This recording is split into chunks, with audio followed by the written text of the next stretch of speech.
Muy buenos días. Pedro Sánchez podría cambiarse la descripción de presidente del gobierno por la de traidor, al igual que quiere borrar el delito de sedición al querer modificarlo y hablar de otro de desórdenes públicos agravados. Lo adelantaba ayer el líder del Ejecutivo y esta misma mañana el Partido Socialista y Podemos han presentado a primera hora de este viernes una proposición de ley en el Congreso de los Diputados para modificar su tipificación en el Código Penal y homologarlo a las democracias del entorno.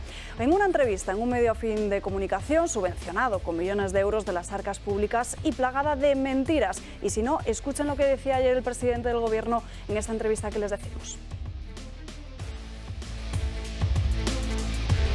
No podemos escuchar esas declaraciones de Pedro Sánchez, que al igual que viene haciendo Moncloa desde el inicio de la pandemia, recurre a Europa para justificar sus movimientos. Sus afirmaciones contradicen al propio Tribunal Supremo, que en el escrito en el que se opuso a los indultos hacía un repaso por las posibles penas de otros países europeos. En España actualmente la sedición está penada con entre los 4 y los 15 años de prisión, pero en Alemania se castiga como alta traición con penas que van desde los 10 años hasta la cadena perpetua. Nuestros vecinos franceses contemplan penas de especial gravedad y se marca la perpetua para aquellos que ataquen los intereses de la nación como integridad territorial. ¿Qué dice de Bélgica? Pues fíjense que el Supremo marcaba el intento de destruir o cambiar la forma de gobierno con un castigo de 20 a 30 años de prisión. En Italia hablamos de 12 para el ataque violento a la integridad territorial y nuestros vecinos de Portugal se estipulan de 10 a 20 años para las autoridades que intenten separar una parte de su territorio. Queda más que claro que en Europa hay más presión para el delito de sedición. Mientras tanto, Pere Aragonés asegura que este movimiento es el fruto de un acuerdo con el propio Pedro Sánchez.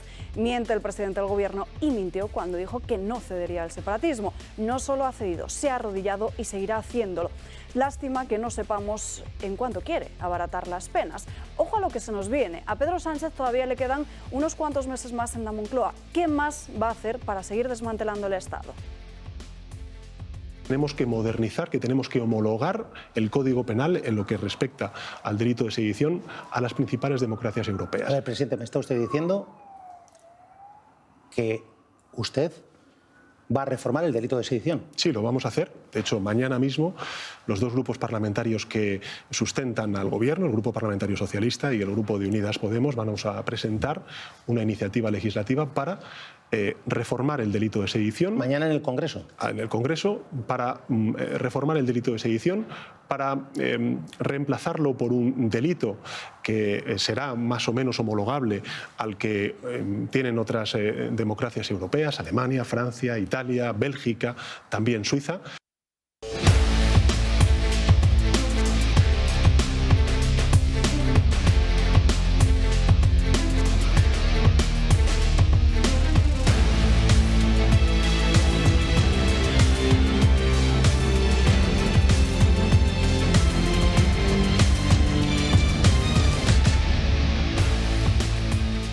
Terminamos la semana este viernes aquí en Dando Caña. No sé si podemos irnos en directo hasta las puertas del Tribunal Constitucional, donde Vox ha vuelto a presentar esta misma mañana un recurso de inconstitucionalidad. Podemos irnos hasta las puertas del Constitucional. Escuchamos a Javier Ortega Smith. Acaba de terminar. Bueno, pues intentaremos recuperar esas declaraciones en apenas unos minutos. Antes, saludamos a la mesa de hoy. José María Francas, muy buenos días. Bueno, buenos días, sí, buenos días. Es un decir, ¿no? Es un deseo, como dices tú. A ver, yo creo que eso tiene bastantes trampas, todo lo que ha ocurrido hoy, pero tiene una lectura clara, que es que este personaje es capaz de cualquier cosa, cosa que ya sabíamos, con tal de mantenerse en el poder. Estéticamente es horrible hacer eso, porque, sobre todo porque se ha producido el delito, con lo cual a toro pasado modificar la ley para que se aplique a los que hicieron el delito, eso ya es el colmo de lo miserable, ¿no? Pero de todos modos, pienso que es muy importante lo que habéis hecho de explicar cómo está esto en los países de alrededor. Porque todo el argumento del PSOE desde hace días es que nos hemos de homologar a Europa porque nosotros somos una especie de fascistas en potencia o en hecho, que castigamos mucho una cosa muy tonta, que es esto, y que cómo vamos a atrevernos a castigar tanto. Claro, es muy importante que no sé cómo se llamaría esto, lo comparado, no jurisprudencia, sino la justicia comparada o los códigos comparados, expliquen exactamente que incluso en esto nos miente. De todos modos, sí que es verdad que cuando se produjo el hecho en Cataluña, los que intentaron entender si era rebelión o sedición tuvieron algún que otro problema, porque eso está explicado con los pies en el Código Español. De manera que no está claro qué es una cosa ni qué es la otra, porque si hay tumulto, no, si no hay tumulto, pero claro, el tumulto es una cosa muy así, o sea, se parecen mucho las dos cosas y esta modificación podría tener una consecuencia negativa para los que lo han modificado y positiva para el ciudadano, que como lo que se va a cargar es la sedición y va a quedar en desorden, lo que quede se va a quedar en rebelión. Y ya no habrá dudas si es rebelión o sedición, con lo cual igual le sale el tiro por la culata, con otro gobierno, claro. Víctor González, muy buenos días. Bueno, yo creo que asistimos a una nueva traición muy grave, porque es lo que, en vez de buscar la paz y la prosperidad del pueblo español en los tiempos de crisis, y de crisis dura y profunda en los que estamos, sale con otro conejo. Es que claro, se nos olvida lo que pasó ayer, porque cada día nos viene con una peor, ¿no? Aquí, muy fácil. Yo creo que esto es una razón. Lo que hay que decir es que todo lo que quieran aprobar y que vayan a aprobar este señor que tiene 120, claro, es que es un gobierno muy débil, pues lo tumbaremos cuando lleguemos al poder, sin lugar a dudas, que llegó al gobierno gracias a los traidores a España y que muy probablemente en su agenda lo próximo que venga será a volver a hacer un referéndum. Yo quiero recordar las imágenes de rebelión, sedición, pero de la secretaria judicial de un juzgado saliendo por la azotea de un edificio rodeada de miles de personas que la querían literalmente, pues no sé si matar, pero no le querían ningún bien. Y que la justicia actuó gracias a Vox. Sí, señor. Yo creo que con poca contundencia, que debe haber sido ¿También? Las sentencias bastante más duras de lo que hayan, que indultó a los golpistas y con la imagen que te quedas es que aquí si la arma es muy gorda, pero bien gorda, pero eres un político cercano a la izquierda, no pasa absolutamente nadie. Tienes patente de corso. Y si eres un señor que es un delito menor, terminas en la cárcel 2, 4, 6 u 8 años. Y eso es terrible, ¿no? Porque la falta de confianza en las instituciones, en el poder ejecutivo y en la justicia y el deterioro institucional al que nos está llevando este gobierno es para que todos nos preocupemos mucho y para que pidamos unas elecciones. Yo pensaba esta mañana, ¿qué hacemos? Digo, pues las cosas que sugería internamente era, pues mira, tenemos que decir que Sánchez, que lo único que le preocupa como psicópata que es su propia persona, es decirle que no le vamos a apoyar en ningún anhelo que tenga de acabar en una organización supranacional. Dice, olvídese, yo creo que, yo personalmente digo, este tío que quiere ser secretario de la OTAN, pues nosotros votaremos en contra. Que se quiere ir a Europa, nosotros votaremos en contra. Porque la traición a España tiene que tener consecuencias. Y con él, todos los miembros destacados del gobierno que están metidos en este ataque a la unidad del pueblo español. Miguel Ángel Guindana Paz, muy buenos días. Buenos días, ¿qué tal? ¿Qué crees que se le pasa por la cabeza a Pedro Sánchez? Pues no sé, pero desde luego la verdad no.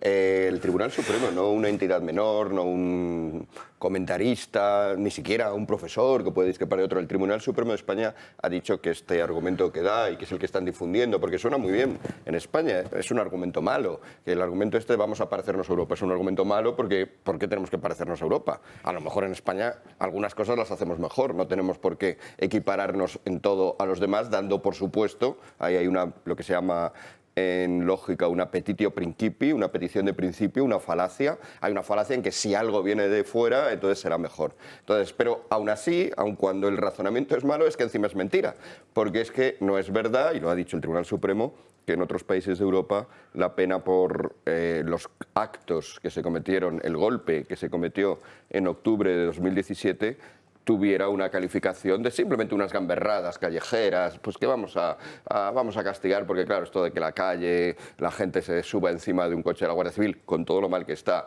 o que la gente haga unas cuantas algaradas, con todo lo mal que está, pues bueno, es molesto y vamos a ponernos una pena. En la mayoría de los países, también de Europa, Alemania, Francia, Italia, Portugal, Bélgica, bueno, no me voy a poner a decir, pero lo ha dicho el Tribunal Supremo, en todos esos países las cosas que sucedieron en Cataluña en octubre del 2017, es decir, un golpe contra la Constitución desde las autoridades, cuando las autoridades van contra la Constitución y van contra la unidad del país, es decir, contra el país, cuando las autoridades de una parte del país, ya sea el gobierno, ya sea de una comunidad autónoma, van contra este país, atentan contra este país de manera grave, como ocurrió en octubre de 2017, en esos casos las penas llegan a cadena perpetua.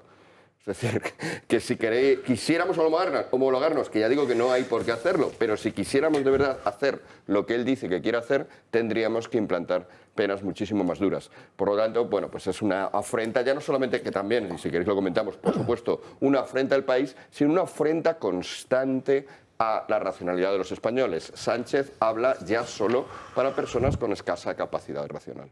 Desde luego. José Ramón Riera, muy buenos días. Hombre, me lo ponéis difícil para que diga algo novedoso y diferente. Yo creo que desde que llegó al poder Pedro Sánchez, después de las segundas elecciones en las que se puso a gobernar apoyado por independentistas y por etarras, lleva un sendero clarísimo. Él tiene marcada su línea clara de llegar hasta el fin de la legislatura, cueste lo que cueste, sea como sea y a costa de lo que sea. ¿Para qué? Bueno, pues para intentar, primero, si consigue repetir, es decir, pues fantástico, pero si no, es decir, al menos dejar este país a un nivel, es decir, que los que vengan tengan enormes dificultades a la hora de reconstruirlo, desde el punto de vista político y desde el punto de vista económico. Es decir, él tiene una estrategia marcada, clara, cada día más clara, de que ya huele que no va a repetir y por lo tanto lo importante es destruir. ¿Qué es lo que es importante destruir? El Estado, es decir, el modelo que soporta, es decir, constitucionalmente este país, que habrá que reconstruirlo prácticamente de nuevo y desde el punto de vista económico, porque va a dejar un país absolutamente destrozado. Día 8 de noviembre, hace nada, es decir, se ha publicado, lo he encontrado esta mañana, es decir, la renta per cápita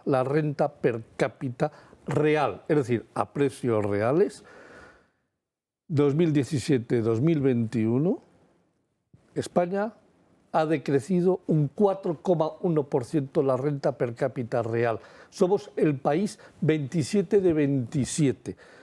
Alemania solo ha crecido un 0,2, Francia un 0,5, pero es que tenemos una Europa de dos velocidades que no se entera absolutamente de nada. Los que gobiernan van por un lado contra los que somos gobernados y este está subido al carro de los que gobiernan y además le permiten hacer daño. ¿Cómo es posible que seamos todavía capaces de no haber arreglado el problema en Next Generation? ¿Cómo todavía seguimos hablando de 30.000 millones que no han llegado al mercado y la renta per cápita de este país ha caído un 4,1% en términos reales? ¿Cómo es posible?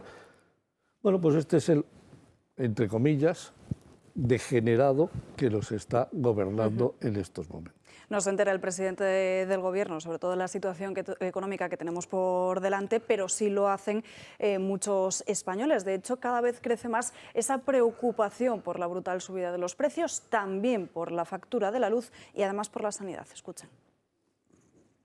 Bastante mal, porque encima estoy en el paro, así que cada vez todo es más cuesta arriba y no llegas. O sea, es que es imposible llegar. Sube todo.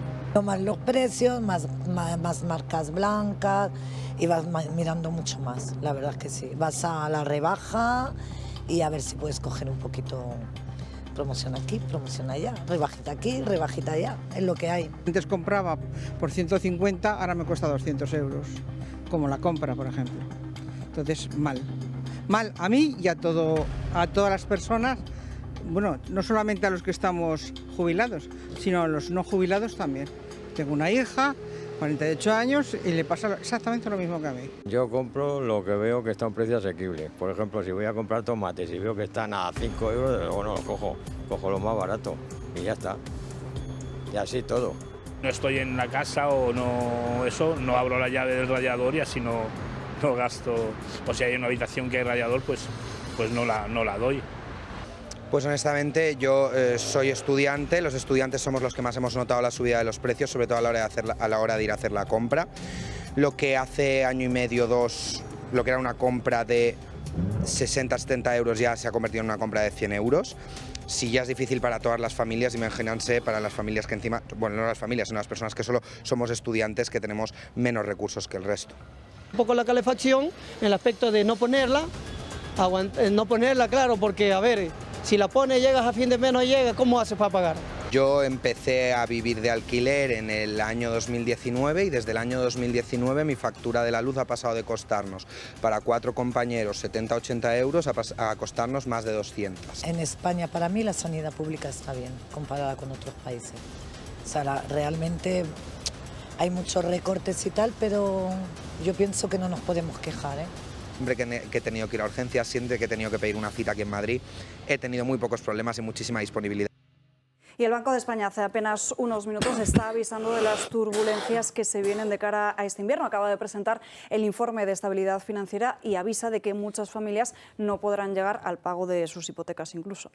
Pero ¿cómo van a llegar al pago de las hipotecas si de verdad, en términos reales, hemos perdido el 4% de nuestra capacidad adquisitiva en 4 años desde que nos gobierna este tipo? Irlanda ha crecido un 4%. Real. Perdóname, es que el PIB, es decir, el PIB, o sea, el PIB per cápita ha crecido, pero el real ha decrecido un 4%. Sí, Irlanda ha crecido un 32%. Polonia, un 17%, Estonia, un 16%, y nosotros, un menos 4%. Le puede haber crecido 200 euros al mes. Sí, sí, claro. No es un 4%. No, es que crecer de 200 euros al mes posiblemente le ha crecido un 15, un 20%. La comida ha crecido, o sea, solo en lo que va de año, el índice de precios de los productos básicos, la parte de alimentación, ha crecido un 15%. Sí, de todos modos, una cosa que a mí me cuesta entender es por qué la gente hace tan poco caso, porque el tema de que las hipotecas iban a acabar como iban a acabar era una cosa absolutamente evidente desde hace más de un año, probablemente. Con lo cual yo no acabo de entender cómo, sabiendo la que iba a venir, puede haber el boom de la venta de la vivienda y al mismo tiempo el boom de las hipotecas y no a tipo fijo. A tipo fijo. Yo, Sí, eso es una cosa que no entenderé nunca. Eso también dependerá, Riera, le pregunto a él, de la situación económica de cada familia, porque a lo mejor hay una persona que sí puede asumir el riesgo de que ahora a corto plazo tenga que pagar más, pero que a largo plazo igual cae. Pero estaban a 1 y pico, es muy difícil que caigan nunca. Simplemente os doy un dato también para que lo conozcáis. Construcción. Este tercer trimestre, la construcción, la parte de valor añadido de la economía ha decrecido un 14% contra el segundo trimestre. Es decir, la construcción se ha parado. Claro, lógico. La construcción se ha parado. Es decir, las actividades inmobiliarias han caído un 4% con respecto al trimestre anterior. Ya la promoción también está en capa caída. Es decir, los precios bajarán, claro, de alquiler y de venta van a bajar porque no se va a vender nada. De alquiler, con la propuesta que lleva este gobierno, no va a bajar nada de alquiler porque los pisos no van a salir. Bueno, no van a salir al alquiler. Ya. Es decir, pero que no al revés. Que la subida se va a parar. Va a subir. ¿Por qué? Porque no va a haber suficiente oferta para atender la demanda de alquiler, porque hay un temor, pánico generalizado a que de pronto se te meta una persona en tu casa y nunca la puedas echar, pague o no pague o deje de pagar. Pero fíjate, yo creo ¿Sabes que... por qué no? ¿Sabes por qué es eso? Claro. Porque por culpa de la pandemia hay una, no sé si es una ley o un articulito de un decreto aprobado de que no puedes echar a nadie por el tema de la pandemia, con lo cual eso los inquilinos, los que tienen cara dura, lo han sabido y han dicho así, pues que a mí no me van a echar, con lo cual dejo de pagar y que me registren. ¿Qué va a pasar? Pues que los que quieren alquilar un piso desde hace tiempo miran mucho más a quién se lo alquilan que por cuánto se lo alquilan, con lo cual los alquileres que tienes y que pagas, es difícil que te lo suban mucho, porque saben que si te lo suben mucho, igual, no es que pases a no pagar, porque si no eres un cara dura no lo eres, sino que te buscas otra opción. Y claro, pero yo quiero matizar dos cosas que has dicho. Matiza. En primer lugar, sobre las hipotecas. No es que la gente no esté preparada o no dijeran que iban a subir los tipos de interés o no, es que la gente lo que ha tenido es, por un lado, una pérdida de renta disponible. La pérdida de renta disponible viene por la subida de impuestos. Es decir, oiga, el señor antes tenía 100 euros, 1.000 euros al mes, pues ahora tiene 930. Le ha quitado 70, pues el gobierno ha decidido, ha subido el gasto un 40% desde que ha llevado la legislatura en términos nominales y ha subido los impuestos desde que ha llevado la legislatura un 23%. Dice, ¿a alguien le han subido los ingresos desde que el gobierno Sánchez llegó al poder un 23%? Que levante la mano. ¿De verdad? A ellos. ¿Alguien se está gastando un 40% más? Pues probablemente en impuestos, ¿no? Pero bueno, ese es uno. Y lo otro es que hay la pérdida de poder adquisitivo que viene por la inflación. Dice, hay pérdida de renta disponible, pérdida de poder adquisitivo que viene por la inflación, que viene por la subida, porque claro, el IPC estará en el 7, en el 6,5 o en el 10, me da igual. Pero la inflación de la cesta básica está por encima de los 2 dígitos, pero es que está por encima del 20%. Las harinas, el pan, el azúcar, el aceite. Dices que no hay planificación familiar que fuese capaz de descontar este escenario y que aguante esto. Porque a nadie le han subido el sueldo en el nivel en lo que ha pedido poder adquisitivo y renta disponible. A nadie. Bueno, habrá contadas excepciones que probablemente estén en el gobierno, sean amigos del gobierno, punto pelota. Un chollete. Entonces, no le echemos la culpa al común de los españoles. Yo creo que hay que mirar, el culpable aquí es el gobierno, que es el que nos ha traído a esta situación, que sabía lo que iba a ocurrir y que en vez de tomar medidas de equilibrio presupuestario y de política económica, su política económica no existe, para ellos no existe el mañana, y esto es una política fiscal de tierra quemada. Le da exactamente igual lo que tengan que hacer nuestros hijos el día de mañana, lo que tengan que hacer nuestros nietos. Ellos están agarrados al presente y cómo me mantengo en el poder en el presente, con las medidas que hemos visto ahora de los indultos, con las medidas que hemos visto ahora del delito de secesión y probablemente con el destrozo económico que están haciendo, Víctor, que por no repetir. Es que vuelvo a decir... Pero lo cortés no quita lo valiente. Quiero decir que es evidente que la culpa es lo que donde nos ha llevado el gobierno. Pero muchos ciudadanos se podrían haber dado cuenta, porque estaban avisados, de que este gobierno nos iba a llevar a eso. Con lo cual, entonces, la prudencia dice, pues oye, antes de comprarme un piso y antes de coger una hipoteca, igual es bueno, si puedo, si no puedo no me queda más remedio, pero si puedo, echa freno Magdaleno. Igual antes de cambiar de coche, igual antes de cambiar de no sé qué... Pero es que estás proponiendo que la gente tiene la cultura y la formación que tú tienes, y eso no es verdad. Hay gente que tiene hipoteca 25 años y que de repente le van a cambiar, y dice, uy, si tengo que cambiar la hipoteca, ¿cuánto me va a costar? Porque seguro que el banco me va a pedir 1,5 por renovar la hipoteca. Y la gente que no llega, que es que pues no lo tengo que explicar, la gente está con el día a día muy ajustado. Y si tienen que pagar 3.000 euros más por cambiar el tipo de interés de la hipoteca, es que no tienen esos 3.000 euros más. Y luego no tienen la cultura financiera. Y luego los grandes medios de comunicación, salvo esta casa y contadas excepciones muy honrosas, cuentan una realidad, cuentan su versión de la realidad, que es la que le gusta al gobierno, que poco tiene que ver con la verdad. Aparte de que la compra de casas normalmente no es una cosa que hagas, venga, voy a comprar o no, no es una decisión como comprarte unos pantalones, que por otra parte también es una cosa que a menudo compramos por pura necesidad, ¿no? Yo creo que realmente la gente, echarle la culpa a la gente de las cosas es complicado. Aún así sí que querría matizar lo que dices, Víctor. En otro sentido sí que hay que pensar. Estoy de acuerdo con todo lo que has dicho, pero igual que tú matizabas a Francas, pues yo te voy a matizar a ti. Sí que hay algo de responsabilidad, no esta, no la de que se compre en la casa, sí que hay algo de responsabilidad de la gente, de la ciudadanía, del pueblo español. ¿Por qué? Pues porque es un pueblo español que ha elegido a una persona como gobernante que tiene exactamente lo que tú has descrito como prioridades. Es decir, una prioridad personal, una prioridad de su gobierno y cero pensamiento en la patria, cero pensamiento en el futuro de lo que es la patria, que no es una cosa rimbombante, elevada, abstracta, es nada más y nada menos que tus hijos, es nada más y nada menos que guardar la memoria y estar a la altura de aquello que han hecho tus antepasados. Y cuando uno piensa en esos términos se tiene que dar cuenta que el gobierno actual no actúa así, con todos los casos que tú has dicho, reformando el delito de sedición, haciendo un despilfarro extremo ahora y los que vengan después, pues casi mejor además, que ojalá sea tu partido y si hace falta algún otro, pues algún otro. Pero que pues los que vengan detrás, si tienen dificultades cuando vengan, pues hasta me viene bien, porque así la gente recordará mi época como una época de gasto público y de vacas gordas, y cuando vengan los demás lo recordarán como vacas flacas. Todo ese tipo de pensamiento, que es verdad, y en esto tiene razón Francas, es evidente en el actual gobierno, ha sido elegido por la ciudadanía. Y ya creo que tenemos que exigir una ciudadanía adulta, tenemos que exigir una ciudadanía que esté a la altura de la responsabilidad que tiene. La responsabilidad que tiene en una democracia es extrema. Es nada más y nada menos que elegir a quién te va a gobernar.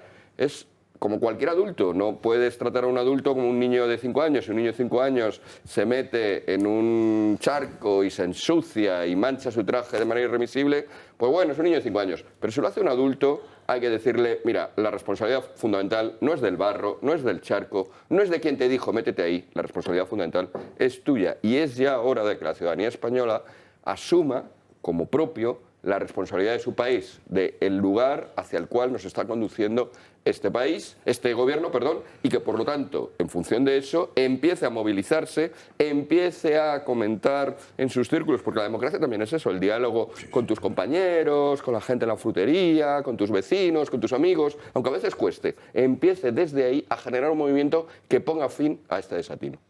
Mira, yo estaría de acuerdo contigo si en el siguiente proceso electoral nacional se votara a Sánchez de mayoría mayoritaria. Hay que recordar que Sánchez llega al poder, incumple, puede pasar un poquito como lo de Rajoy, perdonad, todo lo que había dicho. Recordad, Bildu, hasta 5 veces no. ¿Gobernaría usted con Podemos? No, porque esto nos llevaría a las castillas de racionamiento. Esto son palabras literales de este señor. Y no dormiría. No podría dormir por las noches. ECR, nunca pactaremos con golpistas.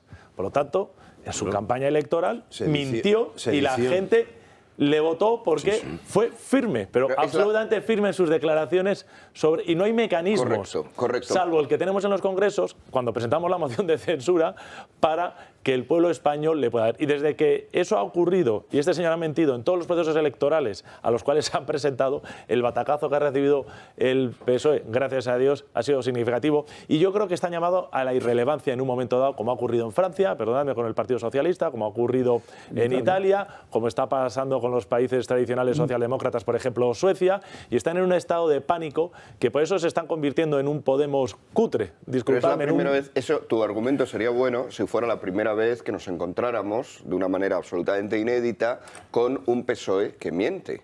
Pero es que de nuevo vuelvo a la sabiduría popular. La sabiduría popular nos dice que cuando te engañan por primera vez, la culpa es del mentiroso.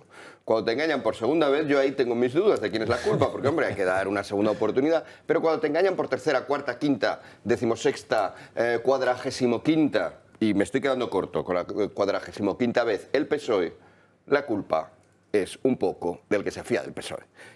A estas alturas no existe... Es que también es otra cosa que hay que desentrañar de una vez en España. No existe un PSOE bueno. O sea, es la idea esta de, no, bueno, el PSOE de antes es que fue mentiroso, pero el que va a venir ahora justo y el que venga después de Sánchez, este va a ser el argumento también, ¿eh? O sea, porque yo creo que Sánchez no se va a presentar a las próximas elecciones. El que se presente, Vara, o Paje, o no sé, el que pongan, nos va a decir lo mismo. Nos va a decir, no, bueno, yo soy distinto y tal. Y potencialmente, es más, seguramente mucha gente todavía va a confiar en él. Toda esa gente está dando a las manos de un mentiroso el país. Y por lo tanto, un poco de responsabilidad, bastante responsabilidad tiene cuando a un mentiroso dejas que te vuelva a engañar por 45ª vez. Esta mañana lo ha dicho Pachi López, no exactamente lo que dices tú, pero ha dicho que no se engañe el PP con esa tontería de que pactaría con el otro PSOE, que el PSOE son ellos. Claro, pero es que... Pues claro. Me está muy bien que lo hayas reconocido, porque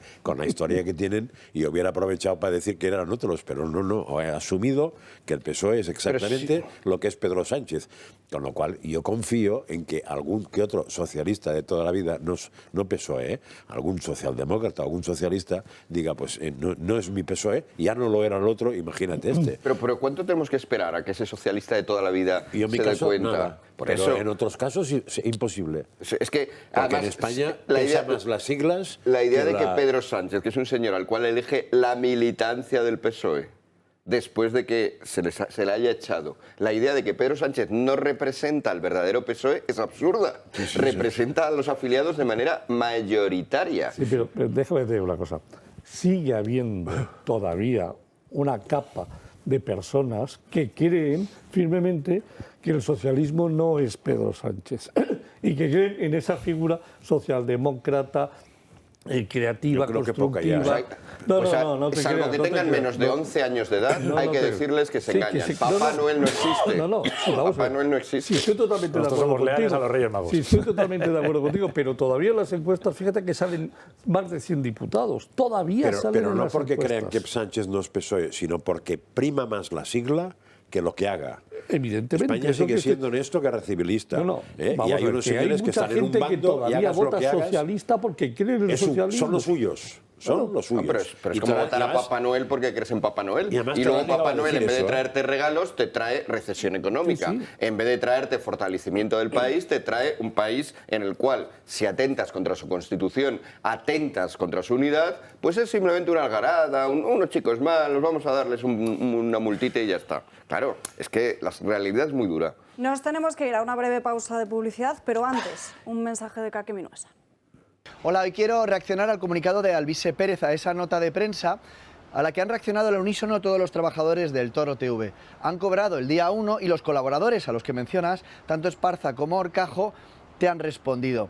Yo como colaborador del Toro TV te diré que no tengo ningún problema económico y al contrario, en lo personal son gente que son como los incas que hincan el codo y están todo el día trabajando, dando exclusivas y trabajando con una sonrisa. La mayoría de ellos trabajarían hasta gratis, pero tú recuerdas tiempos de Intereconomía de hace 6 años en los que la empresa iba mal. Tú sabes mejor que yo que a veces nos cuesta cobrar a los colaboradores, a los autónomos, a las pequeñas empresas y que se dilatan en los pagos, lo sabes perfectamente, Alvise. Y atacar al mensajero no creo que sea correcto. Es mentira, los colaboradores, los trabajadores te han respondido y creo que ese no es el camino, Alvise. Vas a por el mensajero cuando estamos en un momento de emergencia social y España corre peligro la democracia y tú disparas al mensajero. Hablas de problemas de Intereconomía de hace 6 años, cuando hace 6 días estabas sentado en una tertulia hablando de mi amigo Julio Ariza, eso era lo que tú decías, y ahora le atacas, no tiene sentido. Y tenía que reaccionar porque no puedo ponerme de perfil en esto, Alvise, te equivocas.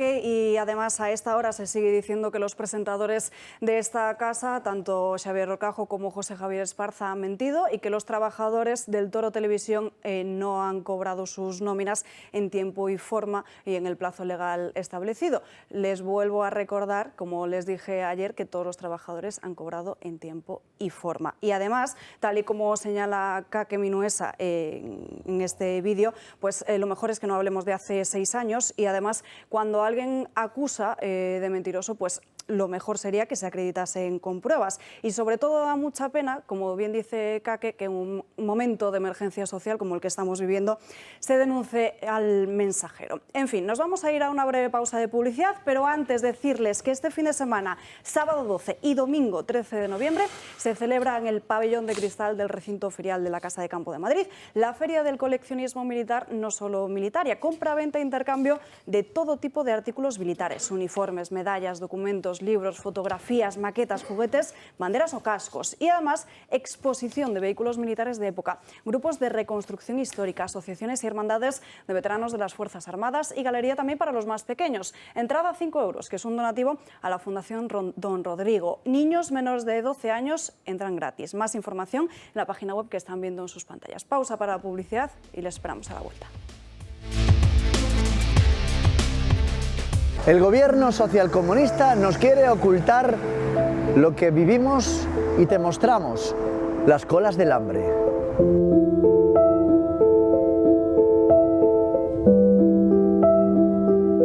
Si lo escondes el problema es que no hay problema. Claro.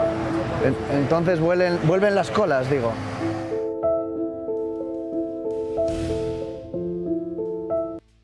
Mañana Ciudadano Kake a las 9:15. Y hoy es viernes, ya saben que esta noche tienen la cena del Club de Amigos en Barcelona, a la que lamentablemente Josep María Francas no va a poder acudir. Está aquí con nosotros haciendo un gran esfuerzo porque sigue enfermo, pero para aliviar esa tristeza ya sabes que los viernes son de Hasta en la Sopa.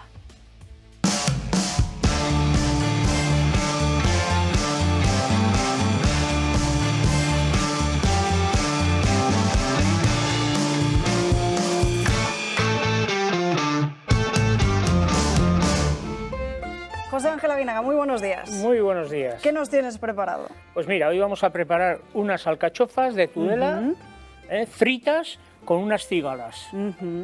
A ver qué os parece. Rico. Creo que nunca lo he probado así. ¿Lo has probado? Fíjate, Pues ¿no? Eso es que voy poco por Iyumbe. Ingredientes, cuéntame. Mira, ingredientes. Para las alcachofas, pelarlas bien. Para las cigalas, un poquito de sal, un poquito de aceite y ya está. Y luego, para adornar un poco de perejil por encima y no tiene nada más. Vale, el misterio de las alcachofas. ¿Cómo se pelan las alcachofas? Pues sencillo, sencillo. Mira. A ver. Lo primero, que este rabito que se ve aquí, esto no hay que cortar nunca. Nunca se corta. Eso para empezar. Esto se quita la punta, mira. Sí. Sencillísimo. Lo cortas. Cortas la punta. Luego vas quitando todas las hojas, sin miedo, hay que quitar sin miedo. Solo hay que comer lo bueno, el corazón de la alcachofa. Súper importante. Es súper importante pelarlas bien. Eso es lo que iba yo a eso. Porque algunos joder, es que se queda de nada. Pues nada, lo bueno se queda ahí. Ya. Y hay que comer lo bueno. Bueno, ¿cómo es lo que dicen? Que lo pequeño viene en botecitos pequeños. Sí, o sea, lo bueno viene en botes pequeños. Pues más o menos. Vale, ¿y ya estaría? Y luego se pela un poquito lo que es la zona del tallo, el rabito, como le llamáis, y ya está. Vale. Y además os vais a dar, cuenta que el tallo, si comes el tallo, está más rico que la cabeza. ¿Ah, sí? Probarlo. Tiene más sabor. Oye, pues y es más tierno y todo. Luego lo compruebo. ¿Cuánto tiempo tardas? Pues 3/4 de hora. Pues aquí te dejo. Me vuelvo a la mesa. Estupendo. Vamos a seguir hablando de más asuntos del día. Nos vamos con la noticia principal de esta jornada de viernes, después de que ayer Pedro Sánchez concediera una entrevista a Antonio Ferreras en La Sexta y en la que aseguraba que quería suprimir el delito de sedición. Vamos a recordar esas palabras del presidente del Gobierno. Tenemos que modernizar, que tenemos que homologar el Código Penal en lo que respecta al delito de sedición a las principales democracias europeas. A ver, presidente, me está usted diciendo que usted va a reformar el delito de sedición. Sí, lo vamos a hacer. De hecho, mañana mismo los dos grupos parlamentarios que sustentan al Gobierno, el Grupo Parlamentario Socialista y el Grupo de Unidas Podemos, vamos a presentar una iniciativa legislativa para reformar el delito de sedición. ¿Mañana en el Congreso? En el Congreso, para reformar el delito de sedición, para reemplazarlo por un delito que será más o menos homologable al que tienen otras democracias europeas, Alemania, Francia, Italia, Bélgica, también Suiza. Bueno, esta declaración de intenciones de Pedro Sánchez ha tenido sus reacciones en las redes sociales. La primera de ellas, la del partido de Vox, la de Santiago Abascal, que ha sido muy claro, simplemente con la palabra traidor lo ha definido perfectamente. Ignacio Garriga, el portavoz de Vox, ahí lo van a ver, no hay mayor traidor que Pedro Sánchez, la historia le juzgará por ello y nosotros mientras defenderemos España. Más reacciones, la de Alberto Núñez Feijóo, que ha publicado un hilo a través de la red social de Twitter en la que dice: siente tener razón en que Sánchez pone siempre su interés público por encima del de España. Es una irresponsabilidad histórica corregir el trabajo del Supremo de la mano de los condenados y una gran ingenuidad, porque el independentismo nunca jamás se conforma. Además, en ese mismo hilo, el líder del Partido Popular dice que está convencido de que hay una mayoría social que no acepta más mentiras de este gobierno. También ha querido hablar sobre ello Inés Arrimadas, la líder de Ciudadanos, a través de Twitter también. Dice que en contra del Supremo, del consenso constitucional y de la dignidad de nuestra democracia, Sánchez lo único que hace es desguazar el Código Penal. Por parte del separatismo, uno de los primeros en reaccionar, Pere Aragonés, que aplaude esta decisión y dice que esta eliminación del delito de sedición supone pasos adelante para la desjudicialización. Y por su parte, Carles Puigdemont, todo lo contrario. Dice que no nos equivoquemos porque no es lo mismo derogar el delito de sedición que cambiarlo y ponerle otro nombre. Y esta misma mañana, Pere Aragonés ha comparecido en la Generalitat de Cataluña y ha asegurado que este cambio, estas afirmaciones del presidente del Gobierno son fruto de un acuerdo entre el separatismo y el Estado. Hem arribat a un acord amb el govern de l'Estat per eliminar el principal delicte pel qual van ser condemnats les preses i els presos polítics a 100 anys de presó per haver organitzat el referèndum de l'1 d'octubre del 2017. Bueno, esas son las palabras del presidente de la Generalitat de Cataluña, Francás. Sí, es que es bastante alucinante lo que ha dicho Pere Aragonés, que ha negociado con el presidente de gobierno.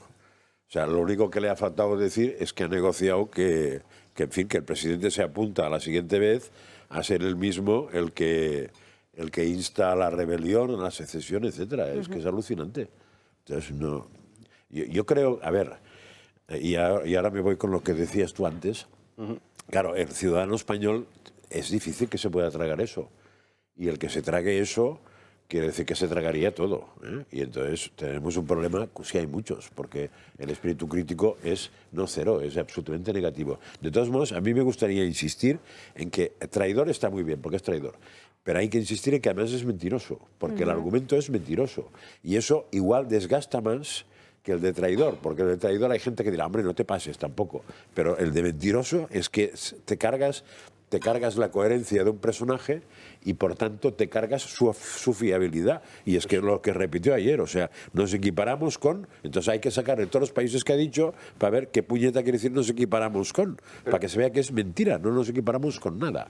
Simplemente es al revés, ¿no? Yo creo que no, yo creo que sí que hay que destacar que es traidor, porque mentiroso, también, pero ya está como ya he argumentado antes, no lo hemos descubierto ahora en Sánchez, y no lo hemos descubierto con el PSOE en 2019, ni tampoco en las últimas elecciones, sino que lo sabemos ya, y entonces parece que... Y hasta cierto punto es verdad, yo una persona que sea mentirosa, pero que no sé, que me dé una subvencioncita, pues me da igual que mienta, si me da su subvencioncita. A mí una persona que sea mentirosa, pero que me haga un gran gasto público y gracias a eso pues se note menos la recesión hasta que vengan los siguientes, pues hay gente que así vive bien. Una persona que sea mentirosa y que haga el mal, pero que a mí me beneficie, bueno, pues es una persona que mucha gente acepta. Mientras que cuando destacas que es traidor, mientras destacas que es una persona que está traicionando a nuestra nación, que está traicionando a España, que está traicionando a la cosa más importante que vamos a dejar a nuestros hijos, que es un país, bueno, pues hombre, donde es verdad que no somos perfectos, pero que en el contexto internacional, pues obviamente es un lugar privilegiado para nacer, para vivir y para desarrollar toda tu carrera profesional y tu carrera de relaciones y tu vida, ¿no?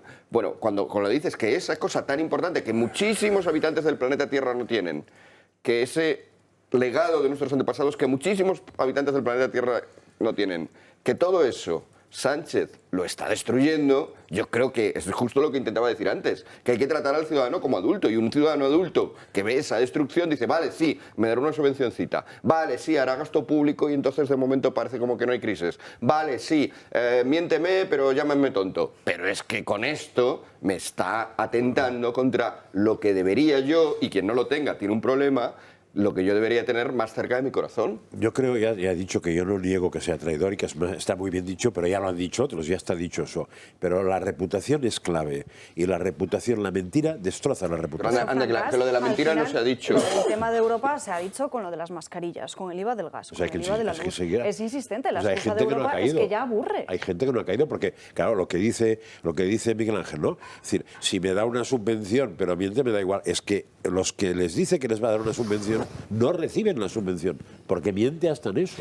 Pero el resto de la gente piensa que la han recibido porque los medios de comunicación están envolviendo. Claro, es que no se lo crean. Revelar una mentira tiene otro problema. Y es que cuando hay muchísimos mentirosos y todos te dicen la mentira, es muy difícil que descubras la verdad. Entonces, sin embargo, ¿qué es traición? Ya no hay nadie que esté diciendo Sánchez, que esté diciéndolo sin que sea un payaso y que se nos riamos de él. Sánchez está fortificando España, está haciendo que sea un país más digno, está haciendo un país con más concordia, donde los españoles estemos juntos ante las dificultades. Nadie puede decir esto, porque es obvio que está haciendo todo lo contrario. Nos está enfrentando unos con otros, nos está enfrentando con nuestro pasado, nos está rompiendo las posibilidades de futuro. Entonces, poner de manifiesto que eso es lo más importante y que solo por ese motivo ya merece la pena mandarle cuanto antes a la calle, creo que es la apuesta que hay que hacer. Sí, pero además no sé si os habéis fijado en el tuit de Aragonés.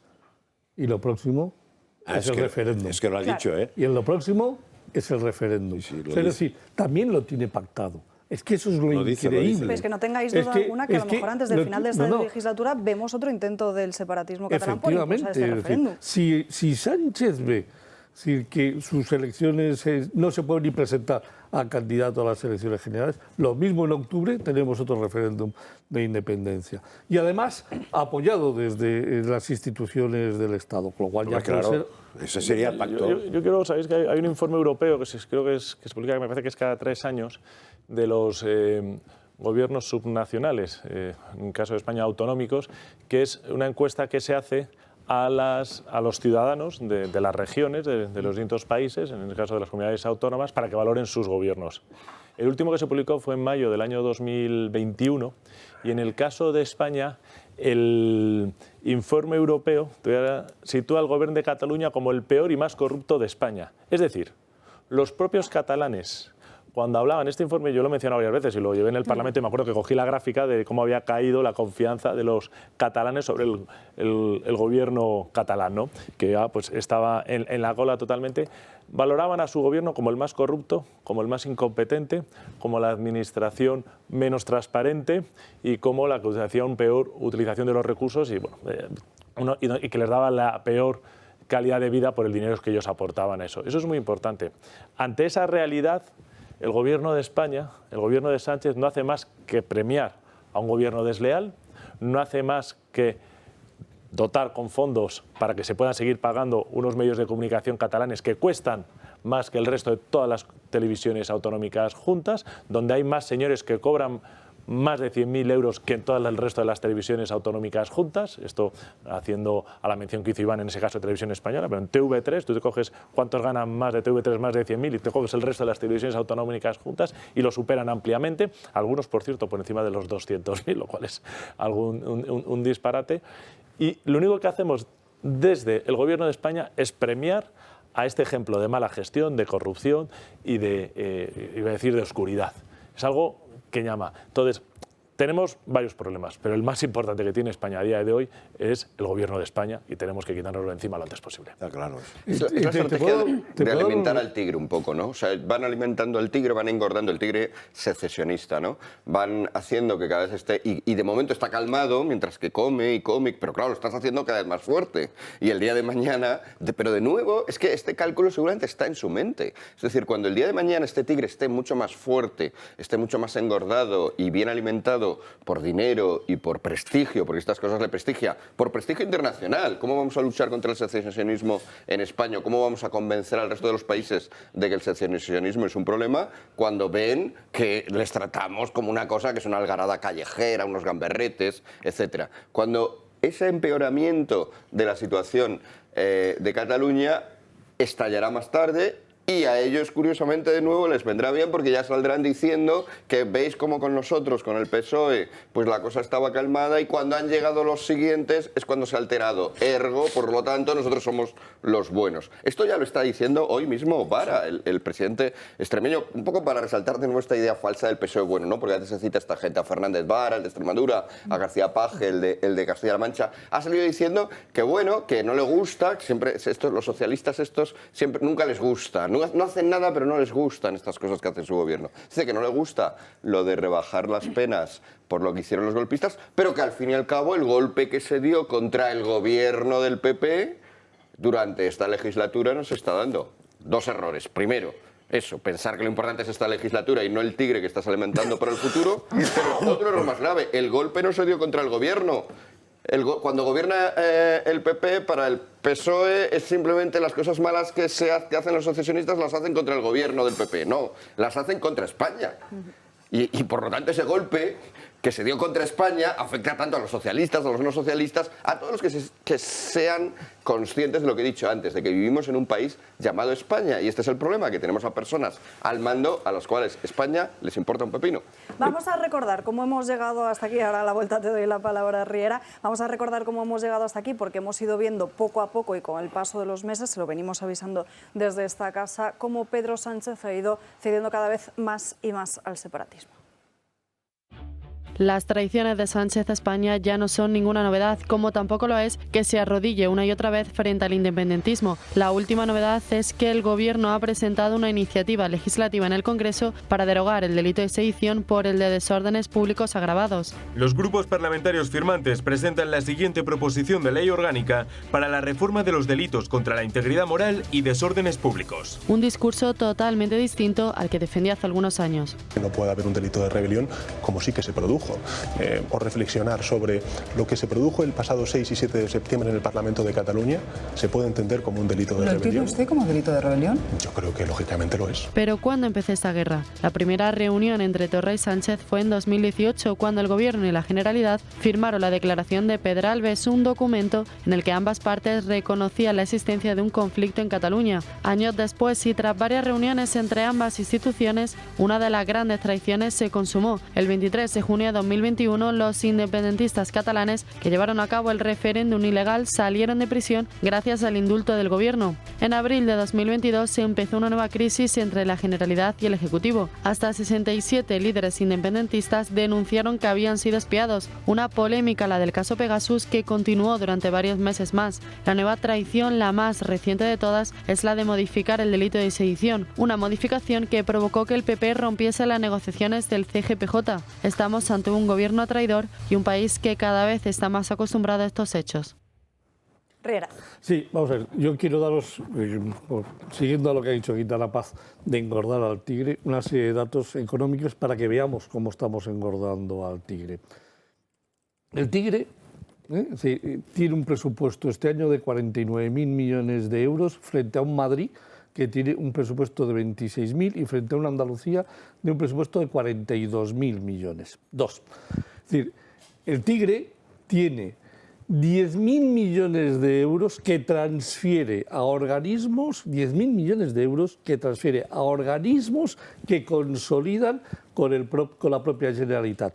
Pero tiene 4.500 millones de euros a organismos que no consolidan con la Generalitat. Es decir, hay 4.500 millones de euros que desaparecen de los caudales públicos de la Generalitat que van exactamente a 470 organismos que tienen nombres y apellidos, que hacen con ese dinero lo que les da la gana. No es auditable por parte de la Intervención General de la Administración del Estado. Cataluña, el tigre, dedica el 38% de su presupuesto a gasto político, mientras dedica solo el 54% a gasto social y un 14% a gasto económico. 38% a gasto político. Madrid dedica un 14% a gasto político y un 70% a gasto social. El tigre se gasta el dinero en lo que le da la gana y a saber a dónde va ese dinero y en dónde está remansando año a año en cada uno de los momentos. Con lo cual, es cierto, estamos engordando al tigre con el permiso del Gobierno central y cada año más. Engorda al tigre y más. Lo está engordando el Gobierno central. El Gobierno central, claro. Por supuesto que lo está engordando el Gobierno central. Ese es el gran problema. Que el tigre, si le dejas crecer, puede crecer de dos maneras, políticamente y económicamente. Y económicamente está desmadrado en su crecimiento. Y de aquí nos tenemos que ir a una pausa de publicidad. Un ángel se va a aparecer en nuestras casas. Se trata de Angie, el angelito de Adviento, un libro para niños de 3 a 9 años, un libro que fomenta los valores humanos y mantiene la magia de la Navidad, porque Angie aparecerá todos los días por cualquier lugar de la casa durante Adviento y Navidad. Con este libro van a crecer en valores y con la aplicación QR que incorpora se divertirán buscando a Angie. 37 animaciones de Angie en 3D y realidad aumentada. Pueden conseguirlo en la web que aparece en sus pantallas, www.distipletoys.es. 2 minutos y volvemos. Hasta la cocina me he venido corriendo en esta pausa de publicidad para ver que esto ya está listo y tiene una pinta maravillosa. Tendrás que probar. Hombre, yo lo pruebo. Mientras le dices a nuestros espectadores que este fin de semana se tienen que ir a Iyumbe. Que han empezado, esta semana han empezado las alcachofas de Tudela. A ver, ¿cómo lo hago? ¿Primero la alcachofa y luego...? Sí, primero a la alcachofa. Y luego, mira, esa que no hace falta quitarle el rabito. Genial. A ver. ¿Está bueno? Está exquisito. ¿Sí? ¿Punto de sal? ¿Bien? Perfecto. Perfecto. Oye, buenísimo. Muy bien. Me ha encantado. Esto lo tienes en la carta, ¿no? Sí, lo tenemos en la carta. Oye. Y sale muchísimo. ¿Sí? La alcachofa sale una barbaridad. No, es que además como un primero... Sí, solemos poner así fritas y ponemos también en salsa verde. Y algunas veces le mezclamos a la alcachofa un poco de cardo. Cardo, alcachofa en salsa verde queda con unas almejitas. Oye, mira qué envidia está teniendo Francas ahora mismo. Sí, seguro, seguro que sí. Pues que se vaya Yume este fin de semana, Avenida de Bruselas 9 en Alcobendas, para reservar 91 490 1096 o Paseo de la Castellana 172 91 867 59 02. Pues nada, que se anime la gente. Eso es. Yo me animo luego a seguir comiendo esto, ¿eh? Estupendo. Si me dejan algo. Gracias, José. Venga, gracias a vosotros. Vale. Y nos vamos a la mesa y ya tenemos a Ana Bullo con nosotros y sus crónicas de manicomio, aunque Víctor también está deseando probar lo que nos ha preparado José, pero tendrá que esperar unos minutos a que Ana nos cuente las locuras que nos trae hoy. Yo también, además, me encanta venir hasta ahora los viernes porque sé que me toca probarlo. Pero tenemos que hablar antes de la COP27, más conocida como la Conferencia de las Naciones Unidas sobre el Cambio Climático. Ha dado mucho de qué hablar después de conocerse que sus líderes han viajado a Egipto en 400 jets privados y se han hospedado en lujosos resorts balneario, sobre todo teniendo en cuenta que la cita ha estado patrocinada por empresas altamente contaminantes. Cuando hablábamos de líderes, aunque haya querido pasar desapercibido, también nos referimos a Pedro Sánchez. Según los documentos elaborados para el viaje a los que ha tenido acceso en exclusiva El Debate, el presidente del Gobierno y su equipo se hospedaron en el hotel Jolieville Resort. Llamar hotel a este pedazo de resort balneario que van a ver en pantalla se nos queda corto. Miren qué lugar y qué instalaciones tan espectaculares tiene. Son una auténtica pasada. Pero está muy bien que el presidente del Gobierno y su séquito se hospede en este lujoso hotel, teniendo en cuenta todo lo que estamos sufriendo los españoles. ¿Saben lo que cuesta una sola noche de hotel en este lujoso sitio? Entre 1.280 euros y 1.424 euros tan solo una noche, que es el sueldo de muchos españoles. Teniendo en cuenta que se hospedaron entre el 3 y el 8 de noviembre, es decir, 5 noches, el precio asciende a 6.400 euros por persona. Y junto con el presidente viajaron la vicepresidenta tercera y ministra para la Transición Ecológica y el Reto Demográfico, Teresa Rivera, y el equipo de avanzada de presidencia del Gobierno conformado por el Departamento de Protocolo, el Departamento de Seguridad, la Secretaria de Estado de Comunicación y el Gabinete de Comunicación. Echen cuentas, porque nosotros no hemos podido saber, me he puesto en contacto también con el periodista que ha elaborado esta información, que la verdad es que es una auténtica, bueno, pues está muy bien que se hagan este tipo de elaboraciones e investigaciones. No hemos podido saber el número exacto de personas que viajaron con el presidente del Gobierno. Calculemos que fueron unas 10, por decir un número. 50.000 euros. 64. 64. Sí. No, pues no es que sean 50.000 euros. Es el hecho. Es el hecho de que alguien se gaste 1.280 euros por dormir una noche. A mí me cuesta un hotel 1.280 euros la noche y esa noche me pasa de todo menos dormir. No soy capaz de conciliar el sueño pensando lo que me estoy gastando. Si lo haces por el cambio climático... Ahora, dicho esto, claro, nosotros vamos a preguntar, luego veremos si nos responden o no en el Congreso. Yo creo que ya hemos redactado las preguntas oportunas para saber cuántas personas y lo que ha costado. Quiero pensar que este es el precio oficial y que nosotros habremos pagado algo y que el Gobierno no habrá pagado esto. Si el presidente del Gobierno se ha gastado 1.280 euros por dormir una noche, él y su séquito, pues bueno, hay muchas razones para que limita, ¿no? Pero esta es otra más, es absolutamente... Hombre, que si quiere ganar gastar el dinero de su bolsillo está muy bien, ¿eh? Pero con el nuestro igual... Pero por una razón tan excelsa... ¿Tú te crees que Sánchez se gasta 1.280 euros por noche de su bolsillo? No, ni 50 euros. ¿O que se lo gastaría? Mira, a mí ya solo los 280 me cuesta. Este hotel de 5 estrellas... Si pones un 1.000 delante me cuesta un mar. Este hotel de 5 estrellas tiene playa privada y un casino. Tiene también pistas de tenis, como han podido comprobar. Tiene a menos de 3 kilómetros un campo de golf. También tiene gimnasio, obviamente con un gimnasio. Está dividido en varios edificios y cada uno de ellos tiene unas ventajas particulares para masajes, todo tipo de tratamientos. También las suites tienen vista al mar, porque como no iban a tener las suites estáis tan mal, por favor. Y luego 10 de restaurantes diferentes de todo tipo de nacionalidades, francesa, italiana, para todos los gustos. Y hacen por la noche también músicas en directo y vamos, celebran espectáculos. Pero ahí han ido 40.000 personajes pagados por los ciudadanos del mundo. Sí, sí. No nos olvidemos, porque el tema era tan importante que tenían que ser 40.000 discutiendo. Está claro que para que te cueste 1.280 euros la noche tienen que hacer muchas cosas. Otra cosa que han denunciado los medios de comunicación ha sido que ya había ONGs que habían investigado cuántos líderes que pertenecen a organizaciones, como he comentado, que se dedican a no contaminar el medio ambiente, pero vamos, porque son petroleras y es lo que dicen que estaban luchando en contra.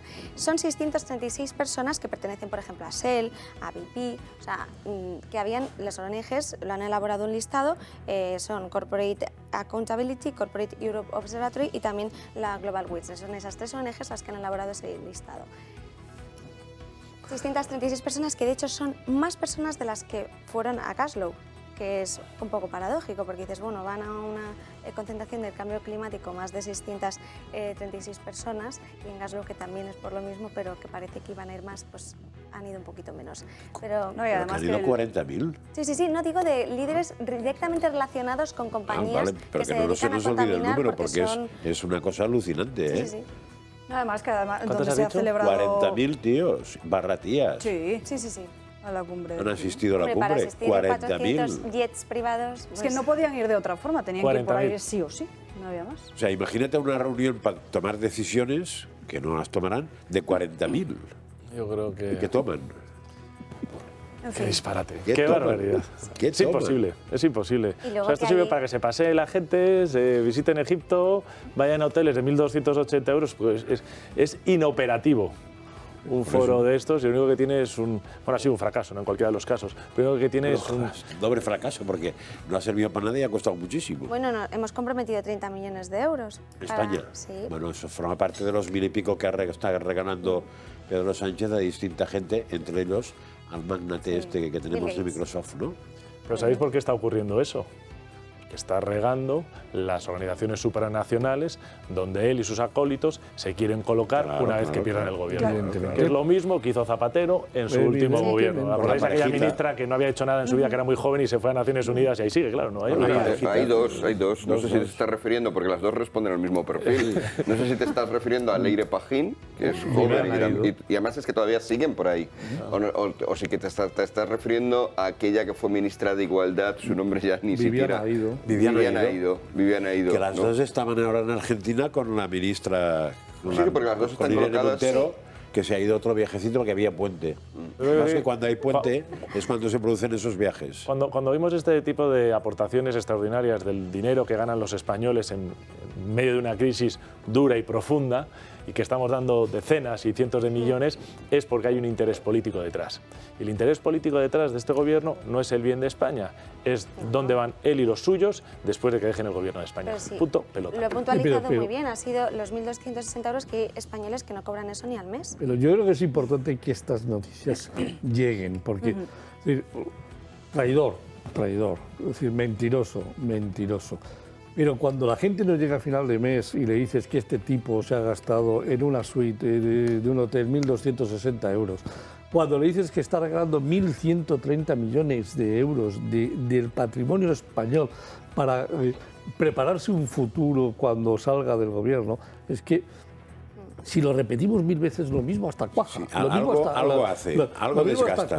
Y además es verdad. Porque es que es la manera de desgastarle. O sea, es que hay que buscar la manera de desgastar a este tipejo, por supuesto, llamándole traidor, por supuesto, llamándole mentiroso, por supuesto, pero además demostrando que despilfarra, gasta el dinero de los españoles y que nos destruye la economía del país, que es lo que nos está haciendo. Y Ana, ¿qué otra noticia nos traes? Sí, porque hablando de despilfarro, pues he querido traer... No sé si sabéis quién es Ángela Rodríguez Pam. Y es como para no saberlo, porque seguro que con este dato que os voy a dar no se os olvida ya nunca más. Es la número 2 de Irene Montero y percibe un sueldo de más de 119.000 euros al año.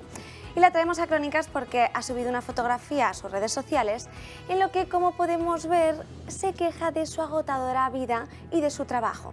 En la instantánea se puede ver cómo Ángela mira unos papeles mientras con su mano sostiene su teléfono móvil por el que está hablando y con la otra se sujeta la barbilla como gesto de concentración.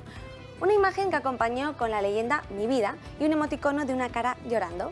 Además cuenta que le toma la foto otra trabajadora del ministerio de Irene Montero, Irene Zugasti, sin ella, que indica que su vida sería aún peor. De este modo, la política, con esta retribución de rica, porque recordemos que ellos dicen que más de 60.000 euros ya eres rico, se queja de tener una mala vida por estar leyendo unos documentos. No es la primera vez que se mete en polémicas. De hecho, hubo otro vídeo que se hizo viral en TikTok que recibió muchísimas críticas porque era una concentración, como una protesta, una manifestación a favor de los trans, y entonces había una mendiga pidiendo dinero y ella le miró como con descendencia. Entonces fue bastante diciendo, bueno, pues si estás del Ministerio de Igualdad y tratas así a la gente, ¿no? La verdad es que no es la única vez que la veremos en este tipo de polémicas, pero 119.000 euros al año. Yo estaría bastante contento, porque lo malo es que cobra por jorobarnos, que es mucho peor. A ver. Si solo fuera por leer. Yo primero, falso. El gobierno no es que ganes más de 60.000 euros sea rico. No, la ministra dijo que nunca iba a subirle el IRPF y los impuestos a las clases medias y a las clases bajas. Como ha subido impuestos a aquellos que perciben una renta neta superior a 22.000 euros, por lo tanto, en España eres rico si recibes más de 22.000 euros al año, no 60.000, que es 3 veces menos de lo que dijo la señora ministra. Pero como está mentido, yo creo que en el parto ya mintió, ¿no sabes? Pero dicho eso, y segundo, es que ese ministerio no debería existir. Ese es el agujero negro de los 500 millones y de los 20.000 que recordáis para el trienio que anunciaron. Bueno, esto es un disparate, esa vida. En los cuales están incluidos los 1.130 millones que estamos regalando. Bueno, estos decenas de millones, cientos de millones que va repartiendo por ahí el Gobierno de España es para colocar después a señoras como esta. Ya miraremos dentro de año y medio dónde la han mandado. O sea, Sí, no sé, Miguel Ángel, no has dicho una palabra en la... Sí, no, bueno, es que... ¿Por dónde empezar? Claro. Yo creo que hay que elevar un poco la mirada. Es que estamos siempre, si os fijáis, estamos siempre quejándonos de lo mismo. Que si mienten, que si gastan el dinero, que si mienten, que si gastan el dinero, que si mienten y que si gastan el dinero. Entonces, la verdad es que creo sinceramente que desde el minuto 15 de este programa y desde el día 1 de esta legislatura, la audiencia ya ha captado eso. Podemos seguir con eso, podemos seguir dándole... Yo creo que hay que ir un poco más allá a veces, hay que ver cuáles son los fundamentos de este comportamiento, porque la verdad es que este comportamiento funciona. Para nosotros no, pero nosotros ya probablemente tampoco votamos a Zapatero ni siquiera, y tampoco hemos votado a Sánchez, pero para la gente que les vota, es obvio que el hecho de gastarse 1.200 en un hotel para empezar, pues se lo gastarán los demás también, y seguramente es verdad. Entonces no les afecta. Para empezar, en esos ámbitos se gastará más dinero que el que nos gastamos tú y yo, Víctor. Y es verdad. Es decir, ese mensaje no constriñe tanto como nos constriñe a nosotros. Yo creo que a veces habría que ir un poco más allá de la mera denuncia de qué mentirosos son y cuánto dinero gastan, qué mentirosos son y cuánto dinero gastan, qué mentirosos son y cuánto dinero gastan. Y lo que hay detrás es un pensamiento que a mucha gente le resulta convincente. En este caso, el pensamiento que resulta convincente es, por ejemplo, el del feminismo.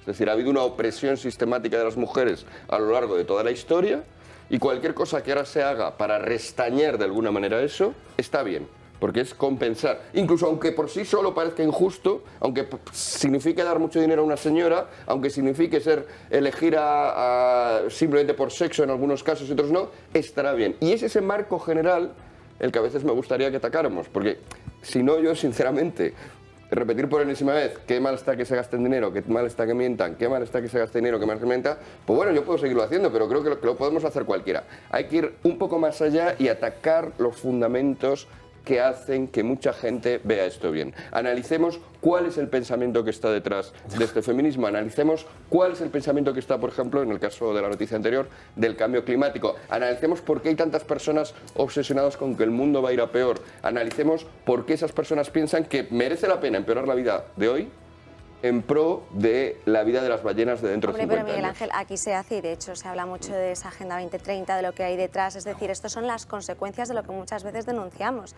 que al final hay 4 ideas globalistas que se implican no solo en España, sino a todo el mundo y que van poco a poco. ¿Cuáles son las consecuencias? Que cada día nos encontramos con ese tipo de locuras, que son que una persona que gasta a la que cobran, a la que pagan 120.000 euros al año de todos nuestros impuestos, se dedica a subir en sus redes sociales como Instagram o TikTok en una historia, ay, es que mira qué triste estoy y qué dura es mi vida.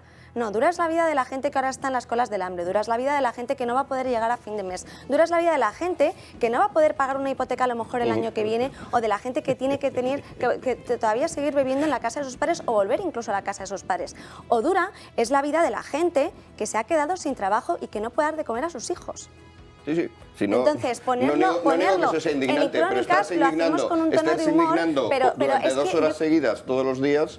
Creo que aparte de la indignación aporta poco. Yo creo que es mejor ir a ese pensamiento que está detrás. No, pero hay que mostrarlo, porque la gente si no se toda la razón en que se hace. Pero en el día de hoy creo que ya la indignación ya ha habido suficiente. No, pero hay que mostrarlo. Porque... Hay que ir a la raíz de los problemas, sí. Totalmente de acuerdo. Para mí que me vengan y que me digan que un tío se gasta 1.280 euros en una habitación para dormir una noche, cuando el común de los españoles... Tú imagínate que vas a un hotel y entras en el hotel maravilloso y la habitación fenomenal y encima hay música y masajes y no sé qué más me has dicho que tienes hotel. ¿Tú crees que va a cambiar un solo voto, Víctor? Un solo voto va a cambiar. O sea, de repente va a haber un señor, va a haber un señor que diga, cuando vas a salir del hotel te dicen que son 1.280 euros a la noche y no duermes el resto del mes. Tu función, yo no soy capaz de decírselo a mi mujer. ¿Cómo voy a decir a mi mujer que me he gastado 1.280 euros tu función como político es captar votos, entre otras cosas, ¿no? ¿Tú crees de verdad que hay una sola persona que hoy diga, ahí va, que se han gastado 1.250 euros, que hasta ahora estaba convencido de votar a Sánchez y de repente descubre que como se han gastado 1.250 años vaya a cambiar su voto? No. Yo creo que... Sí. Conocéis muy mal a la gente. Yo creo que... Nadie va a cambiar porque... El marco general, y es justo lo que he aludido antes, y veo que no se me ha entendido, el marco general, el pensamiento general en el que la gente mete ese dato, es un pensamiento que permite que ese dato no sirva para nada. Y si mi marco general es que hay que hacer todos los esfuerzos necesarios para que no haya cambio climático, si ese es mi marco general, dentro de esos esfuerzos necesarios está, por supuesto, que haya gente que en esos hoteles a los que irá alguien, si no va Sánchez, si no va el señor X, otro va a ir, o sea, si tienen 1.250 euros de precio, alguien lo consume todos los días, porque si no el hotel hubiera cerrado. Entonces, si el que se lo tiene que gastar es alguien que está haciendo el bien, en vez de alguien que va solamente a pasárselo bien porque está de turismo, desde ese marco la gente ve bien que sea gente que está trabajando por el bien del mundo y por el futuro del cambio climático, en vez de que sea un turista. Se ve, es lógico, el problema es combatir el marco. Que no, hombre, que no. Pero no excluyas una cosa. Perdóname que simplifique. Dato mata relato. Pero ni la feminidad, ni el... Pero si ya habéis dado 20.000 datos. El tío que está en una obra colocando en una fachada ventilada una de piedra. Ese señor todavía no se ha enterado. ¿Cómo que no se va a enterar? Pues se va a enterar, hombre, no te digo, según tú no se ha enterado. Según tú se ha enterado hoy de que hay gastos excesivos. Se ha enterado hoy de que hay gastos excesivos. Su comitiva se han gastado por cabeza 1.280 euros la noche durante 4 noches. De repente, y lo sabe por primera vez hoy. Y hoy justo cambia su voto. ¿De verdad crees que eso va a pasar? Que hoy de repente se entera de eso. Es absolutamente profundamente. ¿Y por qué no se ha enterado las otras 38.000 veces que ha pasado y justo hoy sí se va a enterar? Respóndeme. Vamos, yo no he conocido nunca ningún caso donde alguien en un hotel se haya gastado 1.280 euros a la noche. Yo creo que estamos... Perdona, pero es el argumento lo he dado ya. Luego hay que volar hasta ahí, hay que volver. Ese hotel no ha abierto ayer ni va a cerrar mañana. Ese hotel todos los días del año, 365, desde que está abierto, pongamos 10 años, déjame. Pero una cosa es el turista privado que se gaste lo que dé la gana y otra cosa es que se lo gane un tío. Claro, pero ahí está. Por el impuesto ¿Es la primera vez que el Estado gasta de manera excesiva? No, es decir, y hay gastos, esto es...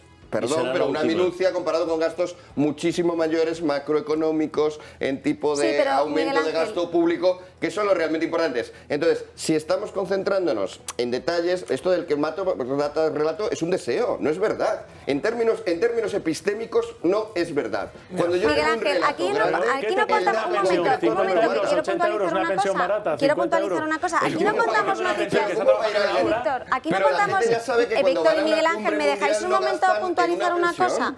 Aquí cuando hablamos...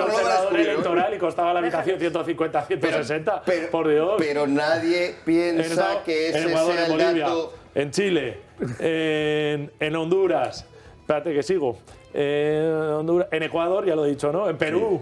Dice, tío, que no me ha gastado 300 euros en una noche, vamos, tú no del 100 y pico. Tú no has ido a una cumbre del clima. La gente que va a esos sitios, sabemos que se gasta eso habitualmente. Nos podrá parecer bien o mal, pero es habitual, no es nuevo. Lo que estoy diciendo es que el dato no es nuevo. Mira, yo estoy diciendo... Un momento. Hay que puntualizar una cosa que me parece fundamental. Cuando aquí contamos noticias, Miguel Ángel, por favor... Cuando aquí contamos es hablar uno por encima del otro. Respetamos turnos de palabras porque si no, la gente en sus casas apaga la televisión, ¿vale? Cuando hablamos aquí de noticias no lo hacemos para que la gente cambie el voto. La gente es libre de hacer lo que le dé la gana. Cambie el voto o no, escuche 200.000 veces las cosas que le apetezca. Lo del voto se lo ha dicho solo a Víctor. No, pero estás en mi sección y entonces me estás diciendo a mí que con las... No, lo único que aquí contamos es la realidad. Y la realidad es que con la que está cayendo y que no se están bajando los impuestos, porque cuando contamos noticias sí se cuenta en el trasfondo. Cuando hablamos del aborto hablamos del negocio que hay detrás. Hablamos de las consecuencias que pueden ocasionarle a la mujer y obviamente por haber abortado que no se cuentan en otro sitio. Hablamos también, por ejemplo, de esa política, de ese gasto, cómo podrían, muchísimas veces los trae José Ramón Riera los datos, de cómo se podría ajustar y reajustar a nivel administrativo los gastos del gobierno para poder bajar impuestos y poder hacer que el sistema fuera más eficiente. Se hacen muchísimos análisis de fondo para dar ideas a quien nos quiera escuchar de que, oye, se puede mejorar la situación y sobre todo para dar esperanza. Porque España no es esto que nos han vendido de despilfarro y de una panda de vagos. No, me niego a pensarlo. España es un país que tiene muchísima riqueza y que puede ser una primera potencia mundial si se lo propone. Lo que pasa que, bueno, nos encontramos en situaciones difíciles y habrá que hacerlas y abordarlas de la mejor manera posible. Entonces, aquí lo que hacemos es puntualizar cómo una y otra vez, teniendo en cuenta la situación que vivimos, pues estamos con este tipo de gastos superfluos que se podrían haber ahorrado. Entonces, los contamos, pero porque la gente necesita saber qué se está haciendo con el dinero que se ha presupuestado y que se está destinando a los ministerios. ¿Qué se hace? ¿Qué hacen en el día a día los gobernantes? Me parece bien que se cuente. Y me parece bien que se cuente. Me parece bien que se cuente. Me parece bien que se cuente. No he dicho en ningún momento que esté mal que se cuente. Lo que pasa es que si se cuenta 18 veces, pues entonces ya al final... Pero es que cada día hacen una cosa distinta. Sí, pues pero es lo que creo, que en vez de contar cada cosa distinta, lo que hay que contar es el marco general. Y me dirás, se hace. Y esto es verdad, siempre, que a alguien se le ocurre hacer una crítica a los periodistas, siempre respondéis así. Lo hacemos en otro caso, lo hacemos generalmente. Probablemente, hoy en concreto, no. Y entonces tú me has preguntado por qué no decía nada y yo te he dicho por qué. Y tengo que ser sincero, si solamente acumulamos datos, porque siempre, claro, que digo algo así, se me alude a otros momentos. Y claro, esos otros momentos yo no los he criticado, porque yo no veo la televisión 24 horas al día. Ni veo todas las televisiones 24 horas al día porque sería imposible.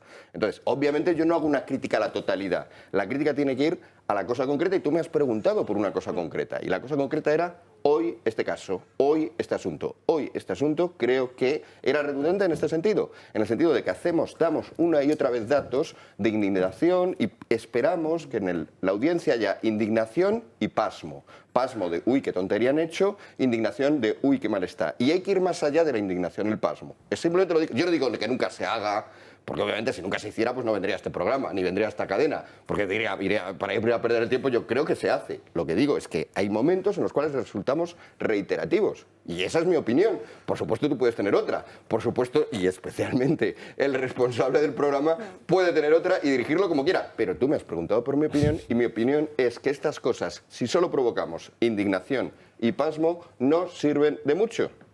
Yo me voy a seguir comprometiendo a contar la transparencia total.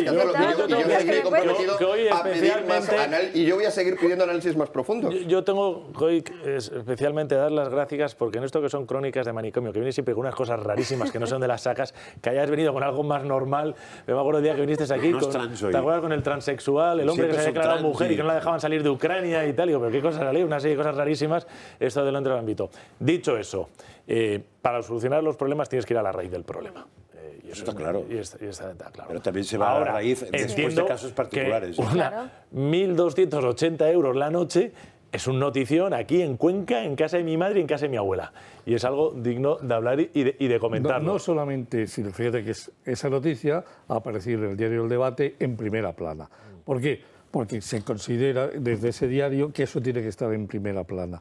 Y la otra noticia de la cual ha comentado... Pero perdóname, porque muchas veces con ese dato podemos atacar en la raíz del problema y podemos volver a ese, punto. Pues es lo que pido, que no solo podamos, sino que lo hagamos. Que no se quede en un poder, sino en un hacer. Pero vamos a ver. 1.260 euros puede parecer una cachondada, pero de verdad... Sí, ¿era necesario que se gastasen 1.260 euros por 4 noches? Pues claro que no, pero si eso no es lo que he dicho. Pues perdóname, pues eso es importante que la audiencia lo sepa. Que luego decida o no, que le gusta... Está bien que se sepa, pero a la hora de comentar hay que ir más allá. Bueno, sí, es que creo que he sido muy claro, no... Pero si más allá se puede ir permanentemente, lo que pasa es que... Esta sección en concreto tiene da una serie de noticias en las cuales se sirven para muchas cosas, y entre ellas la que una señora que gana 120.000 euros que se queje de que es muy duro trabajar, o sea, ganarse 120.000 euros leyendo informes, pues quiero que es absolutamente indecente. Hay que ir a la raíz. Lo que es indecente es que exista ese ministerio, que se mantengan ese tipo de personas empleadas y que se gasten 500 millones de euros más todo lo que se gasta. ¿Y por qué existe? ¿Y por qué hay gente que vota a un partido que ya propone que lo va a hacer? ¿Y por qué cuando otro partido llegue y quite el Ministerio de Igualdad va a haber mucha gente que diga que aquello es un atentado contra las mujeres? El presidente del gobierno dijo que no iba a dormir si tenía que negociar con él. Y para poder gobernar resulta que ha tenido que montar 5 ministerios que no sirven para nada. Que Sánchez mintió ya lo sabemos todo el mundo, no volvamos una y otra vez a resaltar que mintió, que ya se sabe, de verdad, que ya lo sabe todo el mundo. Lo que pasa es que a algunas personas esas mentiras les parecen bien y a otras personas esas mentiras nos parecen mal. Vayamos a por qué a las personas a las que las mentiras les parecen bien piensan que están bien. Y es porque están en un marco general, vuelvo a ello, en el cual es válido mentir en pro de un bien mayor. Y ese bien mayor en este caso es salvar a las mujeres de no sé qué vida horrible que resulta que tienen en Europa y en España y en todo Occidente. Y para no repetirnos más, aquí lo vamos a dejar a Sí, pero le quiero recomendar a... No, que sí, porque como luego bien abre los ojos y entonces a Miguel Ángel ha dicho que no tratamos temas de fondo, pues hemos hecho... No he dicho eso, Ana, no he dicho eso. No he dicho eso. Que solo abre los ojos. Vamos con otro asunto, porque estamos viendo cómo tenemos un problema con el empleo en España, no solo en cuanto a empleo juvenil, sino también para los mayores de cierta edad. Las feministas siempre han asegurado que las mujeres tienen mucho más difícil el encontrar trabajo y lo aseguran argumentando que es porque son eso, mujeres. Por ese motivo han aprobado cuotas en las que cada empresa tiene que tener un número de mujeres como mínimo, dando por hecho que la discriminación por género es el mayor de los problemas. Sin embargo, un estudio ha desmontado su argumento. Según un informe realizado por el Observatorio Internacional CEGOS, la forma de discriminación en el ámbito laboral más frecuente es la edad. El segundo puesto es por el estado de salud y ya en el tercero nos encontramos con el género. De hecho, no es algo exclusivo de España. El 50% de los europeos han asegurado que han sufrido alguna discriminación alguna vez, y de ese 50%, el 22% lo ha sufrido por la edad y solo el 14% por el género. Y es que la edad es el principal inconveniente a la hora de encontrar trabajo. Aunque parezca que esto es solo un problema de los más jóvenes, la realidad es bien distinta. La tasa de empleo senior en España se sitúa en un 41%, 10 puntos por debajo de la de Europa. Un hecho que debería hacer que pensar al gobierno de Pedro Sánchez. O sea, me aburre indignarme. Bueno, estamos viendo como la edad es un problema a la hora de acceder al trabajo. No sé cuál creéis que puede ser el motivo. A ver, hombre, hay un motivo que es el coste. Hay otro motivo que es la adaptación-adaptabilidad, supongo. Cuanto más joven, más capacidad de adaptación tienes. Supongo que todo eso ayuda. Pero creo que el coste es un tema importante, porque claro, es mucho más barato un imberbe, según el trabajo que quieras hacer, que no otra cosa. También es verdad que pobre de aquella empresa que solo tenga imberbes.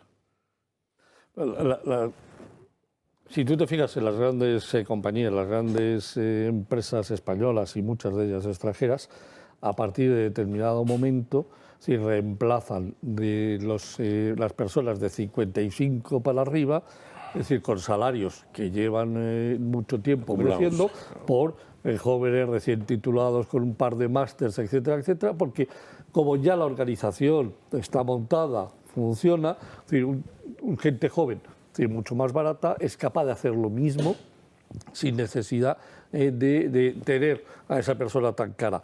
¿Qué pierde la empresa? Y hay muchas veces que no se da cuenta, que es la capacidad de innovar. La innovación es mucho más difícil que la realice la gente joven, salvo cuando es empresaria, cuando hace proyectos de innovación, que cuando estás en una empresa en donde el cambio de procesos, el cambio de estrategias, el cambio de directrices se hace mucho mejor desde gente con conocimiento y con preparación que desde gente sin experiencia, preparación. José Ramón. Entonces, claro. Si se trata de poner tornillos, entonces, pues da igual. Pero... Para abaratar costes, es decir, para ser más competitivos, las grandes compañías, es decir, lo que hacen es cortan muchísima cabeza de más de 55 años. Y te voy a poner un ejemplo, y no español, simplemente para que así no nos metamos con ninguna empresa española. AT&T compra en un momento determinado el grupo Warner Media. Warner Media está compuesto por HBO, Warner Bros., y no sé cuántos canales de televisión. La compra tarda un año en ejercer hasta que ya las autoridades americanas le dan derecho, se integra, es decir, entran a formar parte de AT&T y a los 6 meses de un grupo que tenía 40.000 personas, salen 17.000 y entran 7.000. Es decir, 17.000 y no entran de las de abajo, no salen de las de abajo. O sea, de la parte de arriba, 17.000 fuera. ¿Qué hacen? Se meten personas traídas de AT&T para cambiar el sistema, para cambiar el modelo, para cambiar la organización y gente joven para reemplazar parte de esas tareas.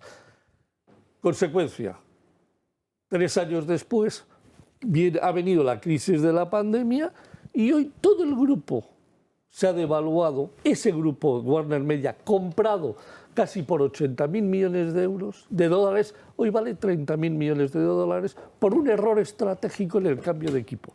Fíjate cómo se pagan los errores. Y esto es un caso, es decir, que esto lo van a utilizar un día, bueno, si la Harvard deja de ser woke, será un caso de la Harvard para meterlo, para estudiarlo, cómo se puede tirar 50.000 millones a la basura despidiendo al equipo directivo que ha hecho grande una empresa. El informe, que no lo conozco, vamos, lo leeré, dice que ha demostrado que la edad es el mayor inconveniente para encontrar trabajo y no el género. En primer lugar, en mi generación tenía, cuando empecé a trabajar en la Unión de Bancos Suizos y luego en Argentaria, en el Banco de Negocios de Argentaria, en el Corporate Finance, la verdad es que había hombres, había mujeres, y según entrabas como analista cobrábamos todo lo mismo y luego ya dependiendo de los objetivos de las tareas que tenías. Es una cosa, no se premiaba más el género, es una cosa que a mí siempre me ha sorprendido. Si voy a la generación de mis padres, mi madre empezó a trabajar con 19 años. Se casó con 19 años y empezó a trabajar con 19 años y dio a luz con su primer hijo con 19 años. El inconveniente para la gente joven para entrar, el primer inconveniente es la formación, es la educación. ¿Vale? Dentro del cuanto más preparado estás, cuanto más especializado estás, más posibilidades tienes de encontrar trabajo. Cuanto menos especializado estás, normalmente es más complicado encontrar trabajo en la gente joven. Y en la gente mayor, yo coincido con lo que tú estás exponiendo. En España, llevamos años, y es algo que se ha visto en Occidente, prejubilando, pero sobre todo en España de manera significativa, a señores de hasta 45 años. Y especialmente en profesiones técnicas, hablo de eléctricas, yo creo que la educación es muy importante, la educación superior, afianza, el MBA, los que lo hayamos hecho y tal, y no sé cuántos, está muy bien, pero hay una cosa que te lo enseña el día a día y la experiencia del trabajo. Y es lo que te permite hacerte señor de tu puesto de trabajo y son los años de experiencia.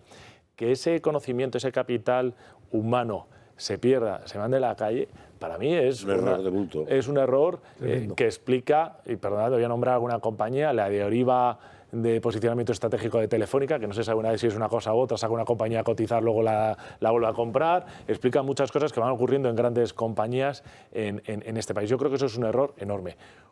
Y además, bueno, aquí estás tú para discutir si quieres, la historia nos demuestra que las sociedades han avanzado que generaron Europa, se respetaba enormemente la opinión de los mayores y la experiencia que tenían los mayores, el consejo de mayores, podríamos hablar de Grecia, tiene un valor enorme. Yo creo que eso es un expulsar del mercado laboral, prejubilando en condiciones muy buenas, que muchas veces es de propio interés de la gente, dice me pagan un dinero esto y luego me monto por ahí el chiringuito de una manera u otra, de lo que sea, que es lo que hacen.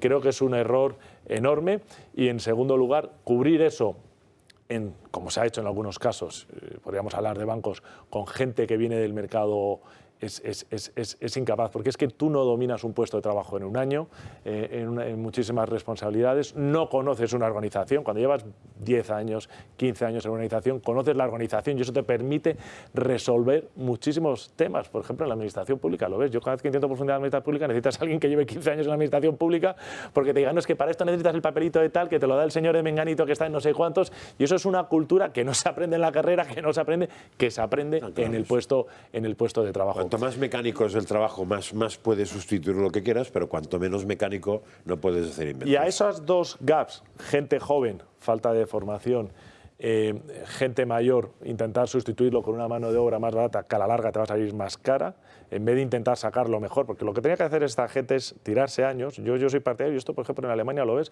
se dedican a formar a los jóvenes. Hay tíos que se tiran 5 años antes de jubilarse y lo que hacen es se dedican a formar entre organizaciones. Pero bueno, es vamos a decir, el ecosistema en el que te mueves, que es tremendamente hostil a la iniciativa privada. O sea, cuando se subió el salario mínimo profesional, se expulsaron entre 160.000 y 190.000 personas del puesto de trabajo y se dejaron de crear 30.000 puestos de trabajo, informe del Banco de España. Dice, claro, cuando tienes a un señor que está mal formado, que está mal educado y va a un puesto de trabajo, le tienes que pagar, dice, claro, pero ¿qué retorno da? Por las horas, ¿qué retorno da a la empresa? Cuanto más difícil es la entrada, peor. Yo aquí salía este año, el primer año que yo curré, salí un domingo. Un domingo, de verdad que tuve una boda. Un domingo. Curré todos los días, en un sector apasionante, precioso, me lo pasé, aprendí un montón y me acuerdo, teníamos un montón de operaciones, era la época de la banca de inversión apasionante y no lo veo como una tragedia, al revés, lo veo como una experiencia maravillosa, pero como yo muchísima gente y trabajabas. Nosotros no mirábamos el horario si trabajábamos 8, 9 o 10 horas, trabajábamos con una intensidad enorme en un ambiente de trabajo muy dinámico, muy apasionante, muy bonito. Pero claro, yo tenía claro que lo que quería era aprender al máximo posible, intentarme meterme en todas las operaciones que se estaban trabajando de una manera u otra y luego Dios dirá, no era mi modus de vida, era mi etapa de formación, de entrar a un puesto de trabajo y de afianzarme en él. Sí. Hombre, la noticia fundamentalmente pone el foco, como habéis hecho muy bien, en la gente de mayor edad que efectivamente pues, tiene esta situación y no solo tiene esta situación de dificultad en el empleo, sino que además está invisibilizada, no se ve.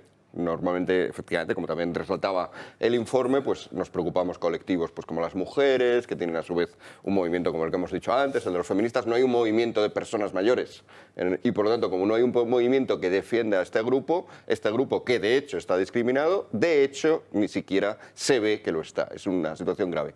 Pero sin embargo yo querría ir al otro lado, que ahora lo estaba apuntando Víctor también.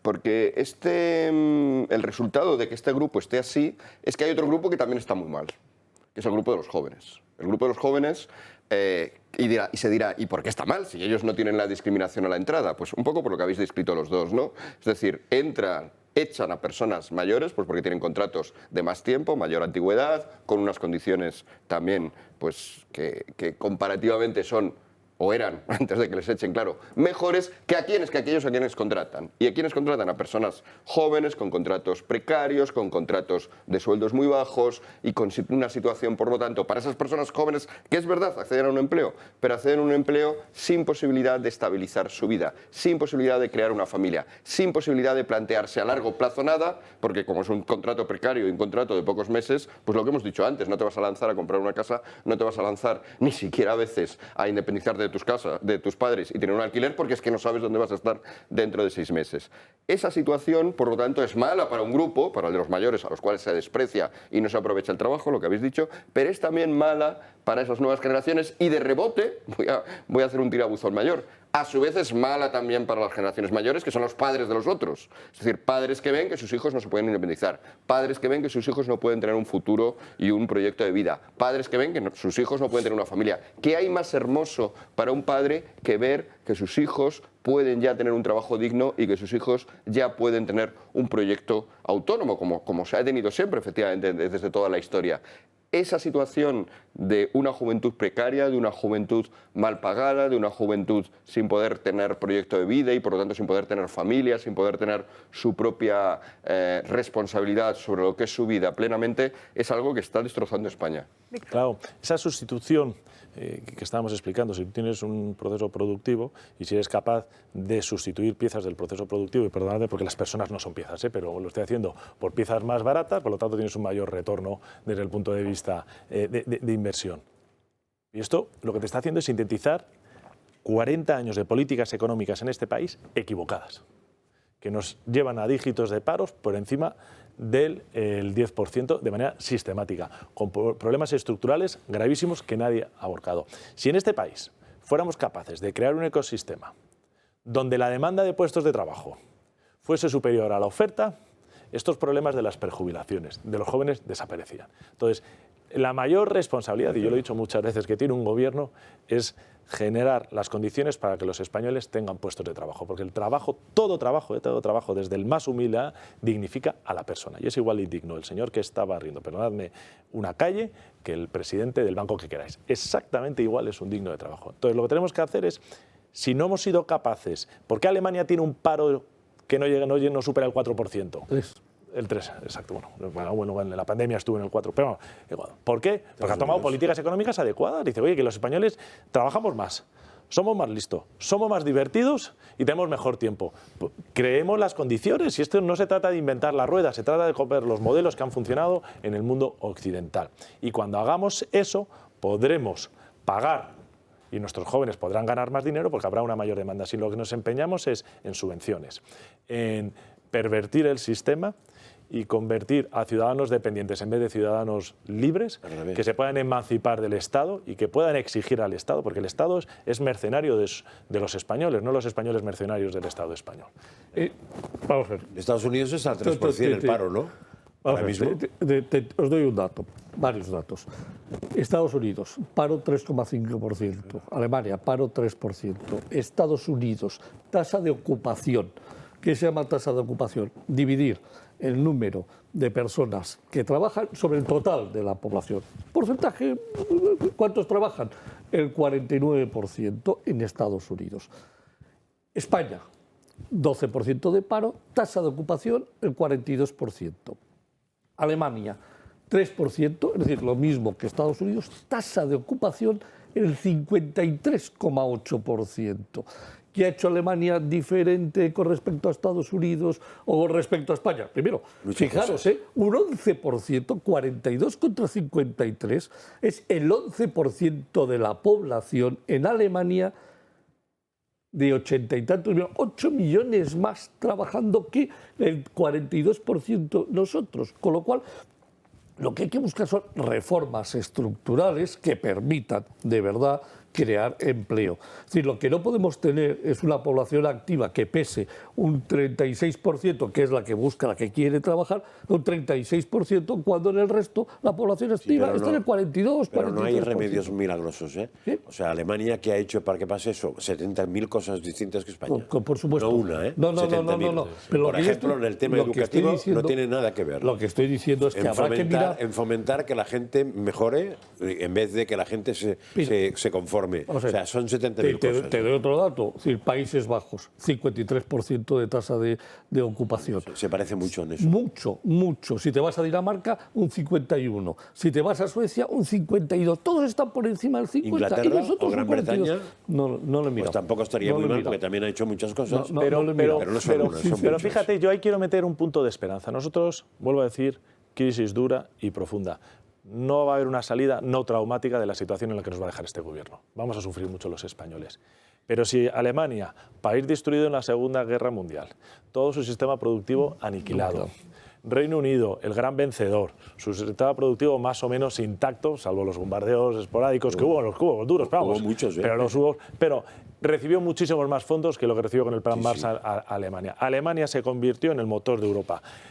Reino Unido, hasta Margaret Thatcher, disculpadme, con gobiernos laboristas, se convirtió en el enfermo de Europa, con tasas de paro, bueno, con todo lo que fue. Hagamos las cosas bien.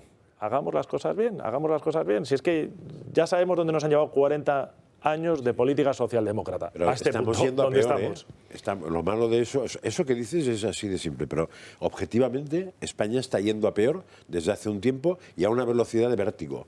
Y el problema no está en la sociedad fundamental. A ver, sí que está en la sociedad, pero el problema está en los dirigentes. Claro, los dirigentes los vota la sociedad o los pone la sociedad, con lo cual el problema no podemos decir que no esté en la sociedad. La sociedad está valorando... Mira, hay una anécdota muy tonta, pero que explica mucho eso. Es muy tonta, ¿eh? Unos tíos en un chiringuito de ponle Málaga o donde quieras, ¿no? Ahí tomándose su vinito y su tal. Y entonces aparecen unos del país que quieras, nórdicos, lo que quieras, a hacer lo mismo el aperitivo. Y uno le dice al otro, mira, estos gilipollas trabajando como burros para hacer lo que tú y hacemos desde pequeñitos sin pegar ni chapa. Pues esto es un problema. Pero fíjate, yo no estoy de acuerdo con esa imagen de España. Esa es real. Y en el sur, y en Andalucía. No, la podías poner seguramente en otro sitio. Y en Murcia, en todas, hay gente que trabaja muchísimo, que se le paga verdaderas miserias, porque en España desafortunadamente es lo que decías tú, se siguen pagando verdaderas miserias. No se puede permitir que los jóvenes, tíos con 30 y tantos años que llevan trabajando 10 años, no tengan un sueldo que les permita comprarse una casa, mantener una familia y tener un proyecto vital que creo que es esencial en el desarrollo del ser humano. No puede ser, no puede ser. Pero también hay otro asunto en esto, es decir, hay esta tasa de paro y sin embargo se nos dice que necesitamos más mano de obra. Es una paradoja que nadie puede... Más mano de obra, pero necesitamos que trabajen los que están en el paro, no necesitamos mano de obra. Bueno, no quieren trabajar por 600 euros con un contrato de 2 meses y sin ninguna posibilidad. Pero no quieren trabajar por un poco más de lo que ganan sin pegar ni chapa. Que son los dos que te he dicho yo de Málaga, o podemos poner el País Vasco para no meterme con Málaga. No interrumpa, pero nos tenemos que ir a publicidad y encima Víctor sé que hoy se tiene que ir unos minutos. Está interesantísimo este tema, que eches el amor. Me tengo que ir.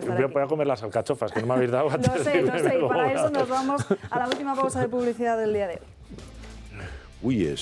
Eso sí, se me olvidaba, que me lo han chivado por pinganillo. Tengo que contarles lo último que ha hecho Bodegas Luzón, porque ha cogido un grupo de niños del Colegio Jumillano Cruz de la Piedra para que personalicen a mano las etiquetas de una edición limitada de botellas de vino Portí, que se comercializan a favor de la Fundación Pequeño Deseo. Todo el beneficio que se obtenga de la venta de estas botellas está destinado a apoyar la labor de esta ONG, consistente en hacer realidad los deseos de niños con enfermedades graves o de mal pronóstico, con el objetivo de ofrecerles apoyo anímico, alejando al niño y a su familia de la dura rutina diaria que significa convivir con una enfermedad.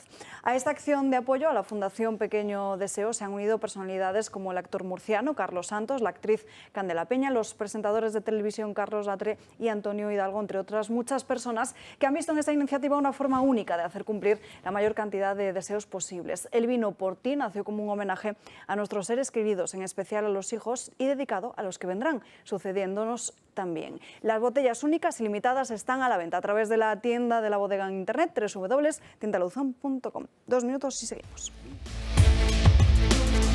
Ya estamos de vuelta en Dando Caña y saludamos ahora en nuestra mesa Borja Peñalver, Comunidad Solar. Muy buenas tardes, Borja. Buenas tardes, ¿qué tal? Bueno, cuéntanos cuáles son las ventajas de instalar paneles solares. Bueno, en este caso la ventaja principal es conseguir la independencia energética, no tener que depender ni de Rusia, ni de los políticos, ni estar pendiente de la inflación para poder tener y aprovechar la propia energía que uno puede generar con sus paneles solares.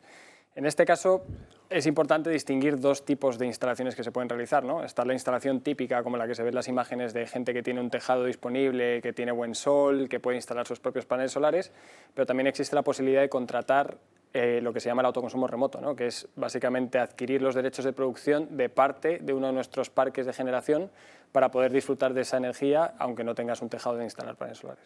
¿Cómo se pagan los paneles solares? En este caso también hay 2 formas de hacerlo, ¿no? Hay mucha gente que dice, bueno, yo tengo unos ahorritos y lo voy a poner en esto porque tiene un retorno de la inversión muy bueno, pero la que más me gusta a mí y la que intento que todo el mundo haga es, mira, tú puedes acceder a esto a costo cero, porque nosotros te lo podemos financiar a largo plazo y lo vas a poder pagar con tu propio ahorro, con lo cual no vas a tener que desembolsar dinero y vas a tener un ahorro positivo todos los meses sin ningún tipo de inversión.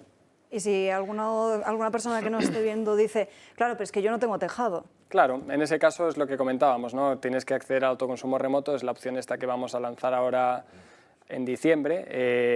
Es importante que el que quiera entre en nuestra página web y rellene el formulario de que está interesado en el autoconsumo remoto, porque estamos haciendo una lista de espera, una lista de interesados que van a ser los primeros que van a poder acceder a este producto, ¿no? Entonces entran en comunidadsolar.es, llenan el formulario y seleccionan interesados en autoconsumo remoto, y en cuanto tengamos el producto disponible les comunicaremos.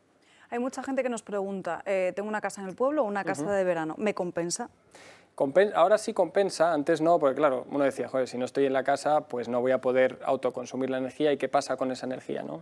Antes se iba a la red y las comercializadoras pagaban muy mal ese excedente. Pero ahora, como nosotros en Comunidad Solar tenemos nuestra propia comercializadora, podemos gestionar los excedentes de energía de esa casa, o bien venderlos a mercado y hacer descuentos en las futuras facturas al dueño de la casa, o bien traspasar ese excedente a otra propiedad del cliente, que puede ser del cliente o no, puede ser la casa de su madre, de un amigo, lo que sea, ¿no? Tenemos la posibilidad de jugar con esos excedentes y gestionarlos de manera totalmente personalizada. Pues Borja, para ponerse en contacto con Comunidad Solar, esa página web que están viendo en sus pantallas y el número 656-727-593. Exactamente. Muchísimas gracias por estar a vosotros. aquí con nosotros. Y antes de que José Ramón Riera nos cuente los datos que tiene preparados para hoy, no sé si nos podemos ir con Jorge Prieto al Tribunal Constitucional para saber cuál es el recurso que ha presentado Vox esta misma mañana. Jorge. Tanto el secretario general del Grupo Parlamentario de Vox como el vicepresidente Javier Ortega Smith han presentado un recurso hoy ante el Tribunal Constitucional por el decreto aprobado el pasado mes de agosto de la Ley de las Temperaturas. José María Figaredo ha sido muy contundente y ha dicho que el Gobierno quiere que los españoles pasen frío en invierno y pasen calor en verano. Vean. Este Real Decreto Ley pretende, primero, meterse en los comercios y en las casas de los españoles para decirnos a qué temperatura debemos poner nuestra calefacción o aire acondicionado.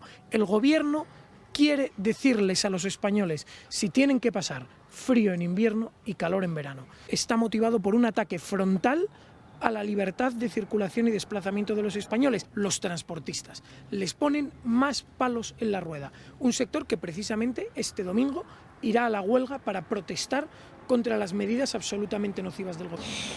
Y el vicepresidente del Grupo Parlamentario Vox, Javier Ortega Smith, ha hablado sobre la reforma del delito de sedición y le hemos querido preguntar si esta reforma va a alentar a otro golpe de Estado de los separatistas. Sin lugar a dudas.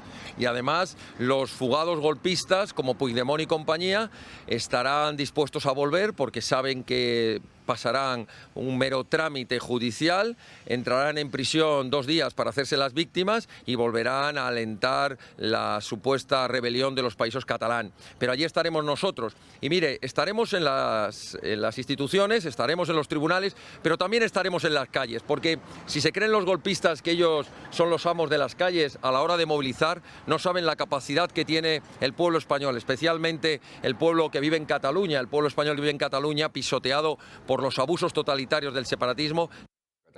Y José Ramón Riera, ¿cuáles son los datos que nos has preparado para hoy? Mira, hoy he preparado una cosa que creo que todo el mundo sabe de qué voy a hablar, pero nadie sabe el número, es decir, que es el Fondo de Liquidez Autonómica. Lo primero, FLA.